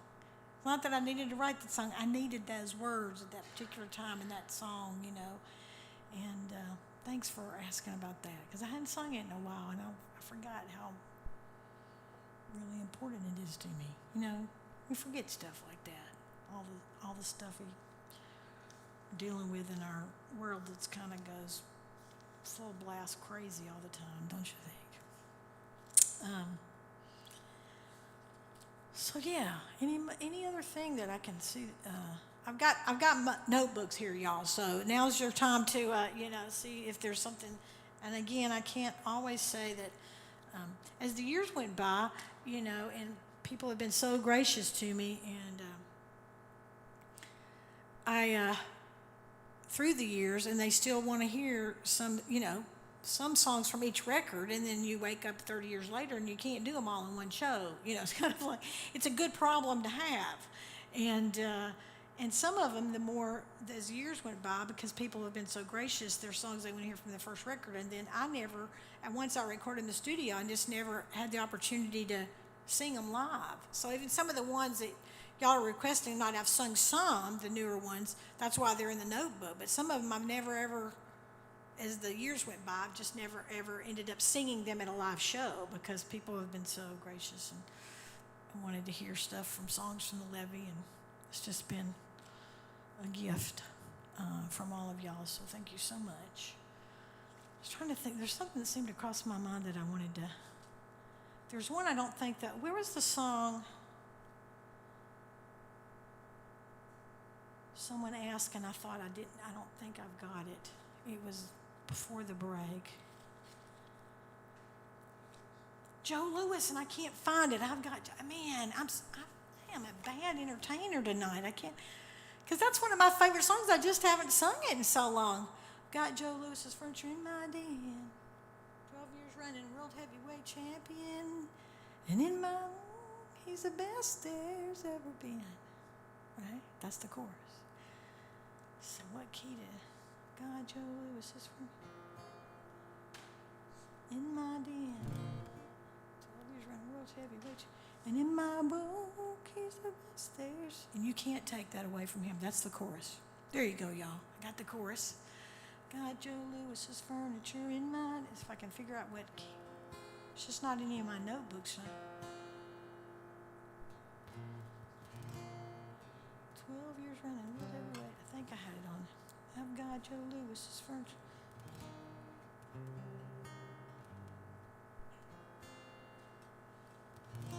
Okay, now I'm going to go home and I'm going to listen to it and I'm going to teach myself the song again tonight. And I should do it something on something like, so, okay, y'all, this was requested and I screwed it up because I hadn't played it in so long. I don't know if I have it in any of my notebooks here. Let me try and see if it's in this one.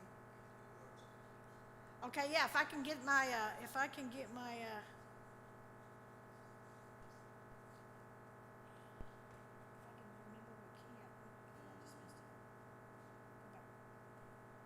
think it's probably in one of these notebooks too. I just can't find it right now. Okay, let's see if I can do it.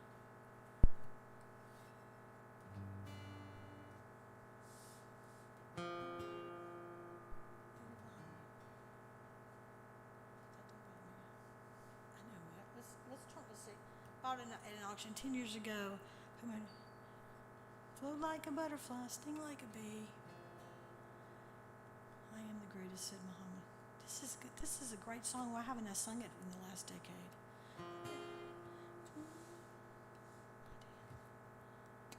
Got Joe Lewis's furniture in my den. 12 years running.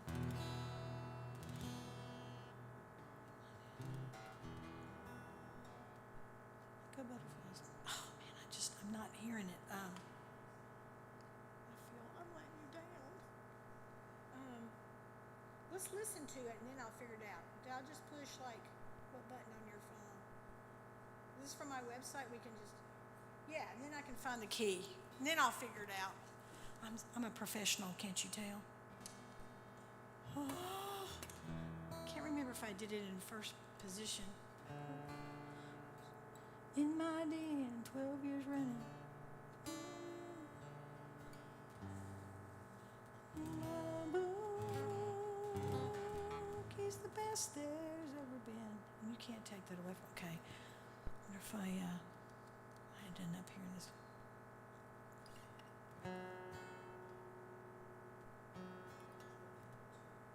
Is that, you think that sounds about right?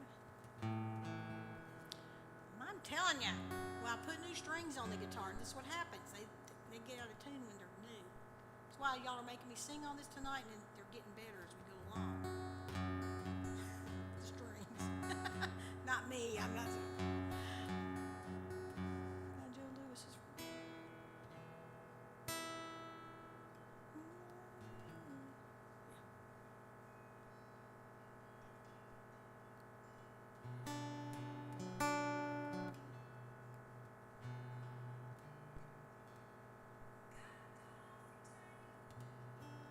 Made of mahogany, it burns in my rings, don't bother me.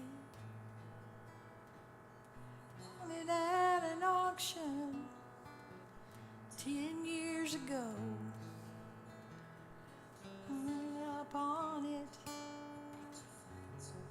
chords there. Float like a butterfly, sting like a bee. I am the greatest, said Muhammad Ali. But I've got Joe Louis's furniture in my den. 12 years running, world heavyweight champion. This is a good song, isn't it? But in my book, he's the best there's ever been. And you can't take that away from him.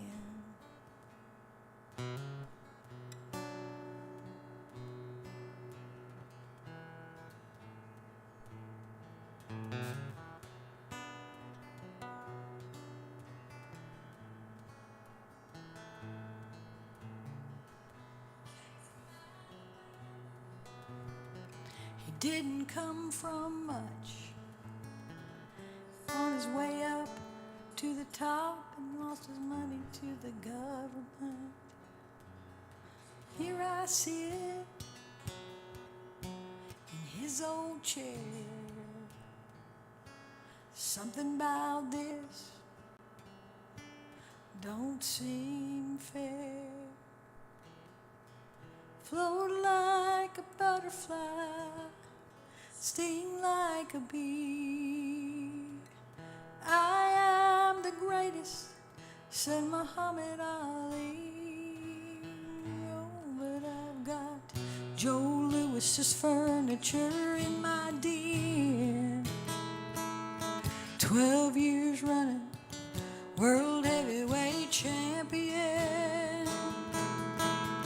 But in my book, well, he's the best there's ever been. You can't take that away from him.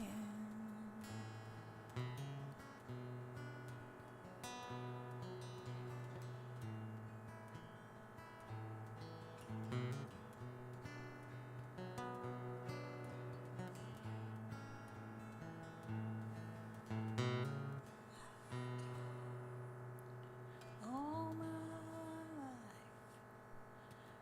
nothing to show for it.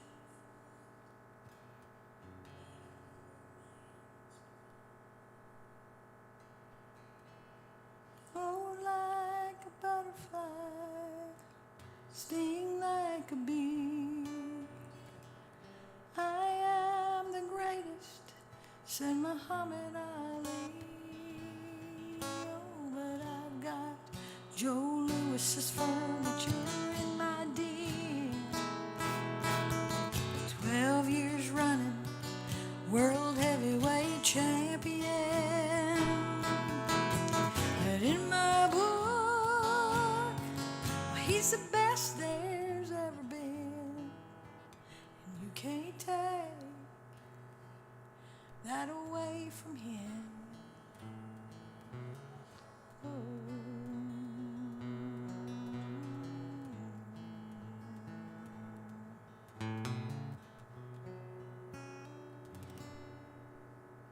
Okay, that's a good song I wrote. I forgot. That's a good one. And I'm trying to think if I got that from one of my, where I heard that. Sometimes the writing, sometimes you could be in the grocery store and somebody just says something that I hear them say something, or people are having a conversation. And the Joe Louis thing, I don't know if not Papa, but my other grandfather, I don't know if some in Nashville, I don't know if we were talking about it or I actually read that in a book or some, talking about that they had Joe Louis's first. No, now I know. Too bad Ira's not here. That's my husband, Ira. He's from Birmingham, Alabama, and his father was a State Farm insurance man, and so and he would go to different neighborhoods sometimes, and people are selling their houses or different things, and so I think it was Ira's father, and so, or maybe Ira heard this somewhere else, but I think it happened definitely in Birmingham, where Ira's from, And he said he was talking to some guy, and the guy was like, showing him his house. I'm pretty sure it's in Birmingham. And he's looking at all the furniture or whatever. And so, and again, I think it was my father-in-law walks in there, and the guy, the first thing he said, "See all this furniture? I've got Joe Lewis's furniture." And it's things like that. I hear phrases, and when Mr. Campbell told me that, I was like, oh my gosh. And it just kind of, but I'm pretty sure I wrote this one by myself. I was doing this kind of sabbatical thing. I was at my parents' place in the cabins, and I think when I wrote that.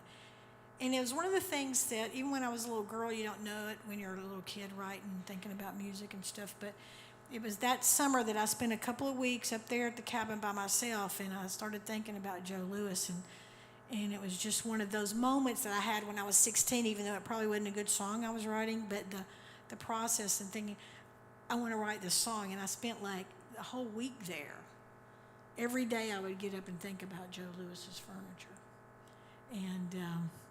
And this is, thank y'all so much for just putting up with me tonight, but I got this blank book, and my husband's retired, and so we've been going on these cruises. They're kind of okay, but they're kind of weird too. There's a lot of poker he plays or whatever, but I thought I got my blank book because all the years when I've been doing the concerts and stuff, people, they'll request songs and they'll go, remember that story you told? And I'm thinking, I should have been writing all that down, where the songs come from. So I'm just telling y'all are the first show for it. Hear me say this. I have my blank book, and I'm hoping this summer that I'm going to start with, and not the cover songs that I've done, but the songs I've written, start with the first album. And I'm going to try, and my husband, we're going to be doing these cruises, and he remembers all this stuff. So I just kind of want to write, where did this song come from? Where did I hear that? And Ira will remember some of that, but some of the others, because that's what really feeds me. I'm not a person who sits around going, let me think of some good hooks to write. I'm just thinking about people and stories and how we live our lives, and I think, wow, what was that? I'm in the grocery line and someone's, it doesn't matter. I just take note, and that's what is interesting to me. People in our lives and how we talk to each other and our families and all that stuff, But yeah, Joe Lewis's furniture, and I think that's a story from my father-in-law who I don't know if he was working on the guy's insurance at his cabin, whatever, but the first thing he shows Mr. Campbell is, see that furniture? That's Joe Lewis's furniture. So thank you. Really, y'all thank you so much. I hope I'm just not driving you crazy tonight, but it's a real gift. Thank you so much for being here in all these years, because I sang here twice before and from very early on, that first recording. So that's been 30 years now since Songs from the Levee came out. So anyway, anything else you want me to try?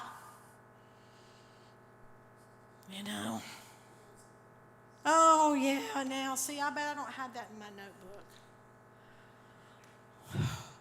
Okay, I'm going to have to practice it and send you. I'm going to have to sing it for you, aren't I? Ezekiel saw wheels within wheels, and Burl seen them too. See, I know this. I just haven't played it in so long. I don't know if it's. I don't think if I.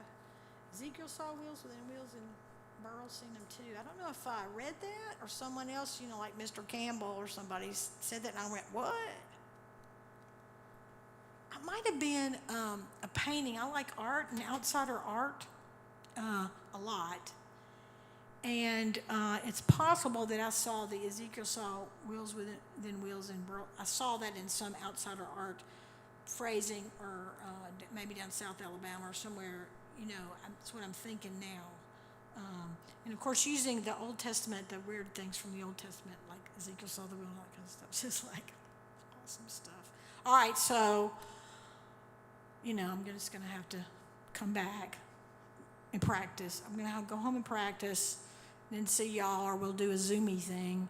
And I'll play all the songs I didn't get through tonight. Oh, my goodness. Oh, yeah, it's good. It's a happy song. And you would not believe how many people love that song. I never thought when I wrote Funeral Food, I thought, oh, this is not good. Somebody's going to. But, we got that. I got that notion from these ladies from down in Alabama or Georgia. They had this book called Funeral Food. And it's like, again, that song's probably 15 or 20 years old now.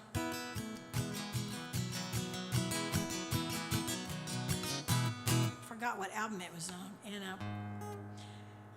and people don't do that as much anymore, when your neighbor passes away or the family, and they would bring you food, and then they also, as, we're going to the burials or whatever, they would have the food at the funeral home as well. And,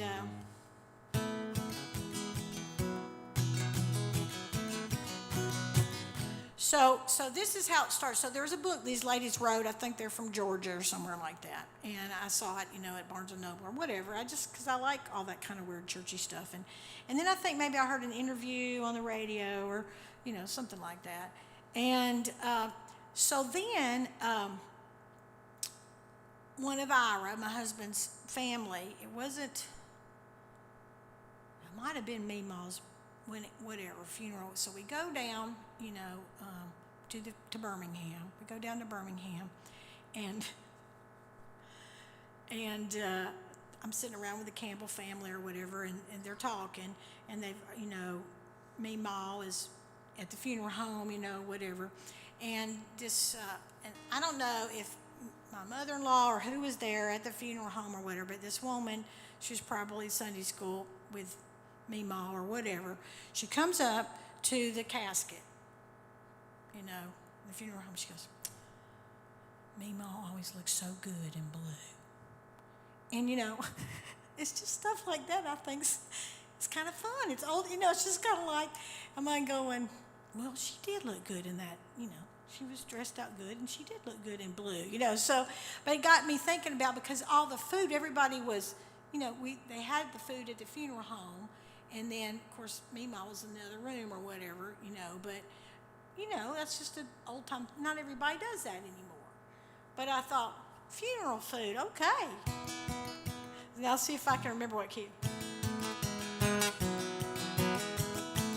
Oh, and not Fidelia. Okay, Meemaw was the person who died. But one of his aunts, her name was Fidelia. Now, that's how they say it in North Alabama, Fidelia. So that's why I start the song with Aunt Fidelia. Because, you have a good name, you have to use a good name, See if I can do. I sing this so much, there's no reason why I should not be able to remember the song.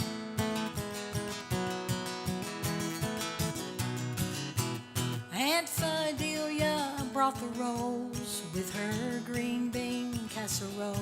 The widow Smith down the street dropped by a bowl of butter beans, plastic cups and silverware, lime green Tupperware everywhere. Pass the chicken, pass the pie, we sure eat good when someone dies. Funeral food, it's so good for the soul. Funeral food fills you up down to your toes. Funeral food, funeral food. There sits mean old Uncle Bob, gnawing on a corn on the cob. Who's that walking through the door? Don't think I've ever seen him before. And isn't it a shame she passed away? She made the best chocolate cake. Let's hit the line a second time. We sure eat good when someone dies. Funeral food, it's so good for the soul. Funeral food fills you up down to your toes. Funeral food, funeral food. Solo. Everybody's here for the feast, but come next week, where will they be? Funeral food, it's so good for the soul. Funeral food fills you up down to your toes. Funeral food, funeral food, funeral food. It's finger licking good. There he goes. I sang so much. I don't think I'll ever forget it, but it comes from, Meemaw and Aunt Fidelia was kind of crazy. Don't you love it when people have those old-fashioned names like Fidelia? When I was younger, I would have thought, what kind of name is that, Fidelia? But, so that all, I don't know. I sang that people, I was kind of concerned that people weren't going to respond to that very well, but for, once that, whatever record that came out on, I almost always ended up, that was like the end of the night, we got to do and everybody loved it. So I think it's because it's about humans. It's us, it's what we do, and we gather together at different times, and bad weddings, and fun funerals, and weird people in our families, and all that kind of stuff, and that's what I think connects us. So anyway, anything else you want me to try, y'all? I just can't say thanks enough for y'all being here and for all these years. And the sound has been perfect. I haven't had to think about the sound at all. Thank you very much. Wow, it's just right. Is that it, or something else you want me to do? Oh, wow. Now, this is going to be hard, y'all. It's a good problem. I'm not complaining. Which one? Let me think a second. Larry, do you have one you think would be good, Uncle Larry? We've done a bunch of them tonight. We've done a lot of classic Kate tonight. Thank y'all for really listening and being there. Wow. Who's looking at the website now? What songs are on Monuments? If you go to my website, we can look at that was a good record too, I think, wasn't it? I like that. 30 years covers a lot. I have my song about, it's kind of sad though, it's called Sorrow Free, but it's about To Kill a Mockingbird. I was asked to write that one.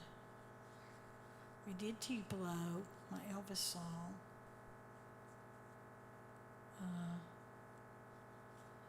Do we want to do a cheery song or do we want to do a contemplative song?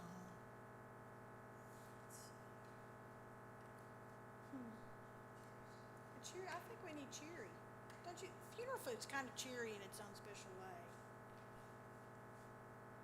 Let's see. I'll think of something in a minute. I'll see it in a minute.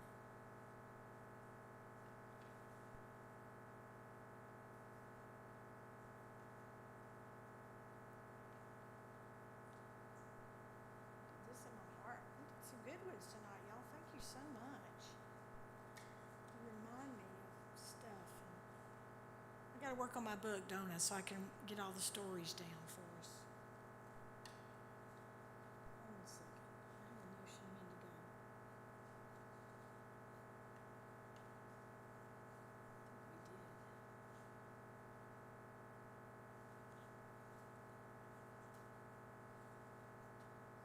funny one.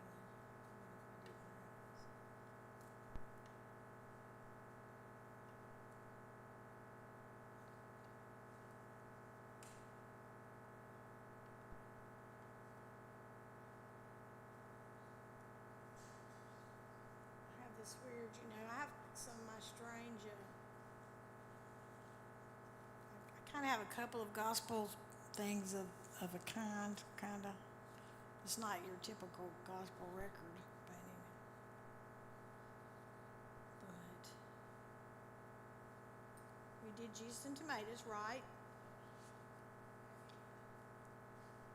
I had no idea. I thought people were going to go, what is she talking about? What is that? I've seen I collect Jesus in signs, and who he's on signs with, which I love, People do crazy things.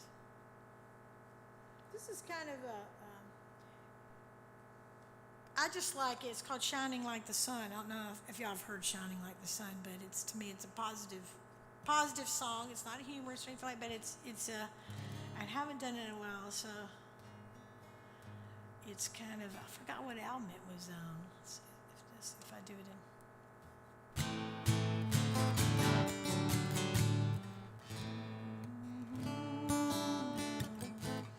Let's put it on capo. So there's a priest, a guy named Thomas Merton. I don't know if any of you are familiar with Thomas Merton, but he was a monk, and he shows up. He's standing on the corner in Louisville, Kentucky. Reminds me of Louisville and Kentucky and stuff too. He goes to downtown Louisville, and he just standing there one day, and this is in some of his different writings, and he's just standing there. It's a big intersection. He's there, and it's and this is like 50 years ago in the 60s. He's standing there, and you know how people, I think about this when I was a little girl, we'd go to downtown Nashville to get like new Easter dresses and stuff like that. That's where we'd go downtown. And so Thomas Merton has this moment. He says, I'm standing on this corner down here in Louisville, Kentucky, and all these people, all different kinds of people, and I just thought, we are all shining like the sun. Humans, people, we're all shining like the sun, no matter, our humanness or whatever, and I just loved that. And so, let's end with that one I singing. Because I hadn't sung it in a while, and I hope y'all enjoy it. I know how honored I am to be here tonight, and again, thank you for all the years. And what you're giving to the community, to have the musicians come, and this beautiful, and the sound again was just, I hadn't even had to think about it. That is a good sign,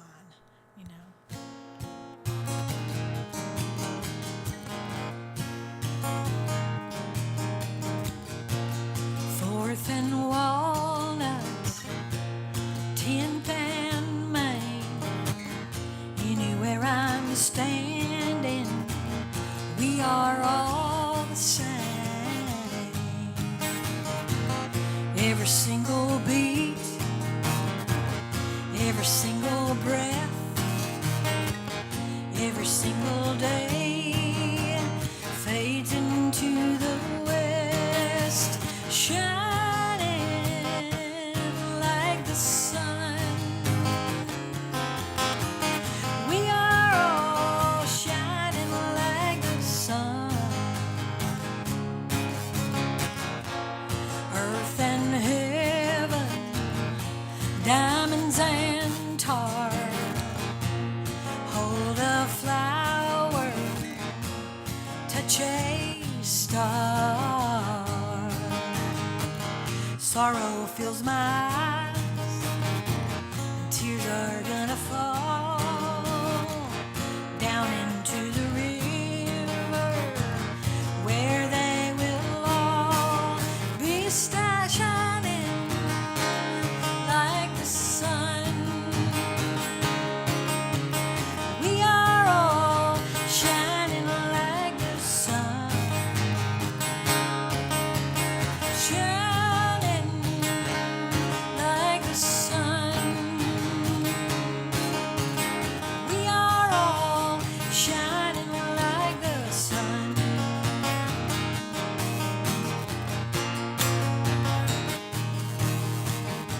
Standing on the corner, looking on, yeah, just wanting everyone to know, all y'all, they're shining like the sun.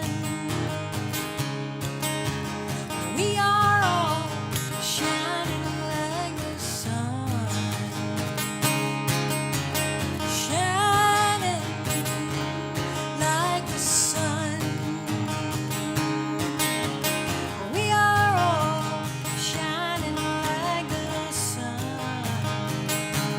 Kingdom come,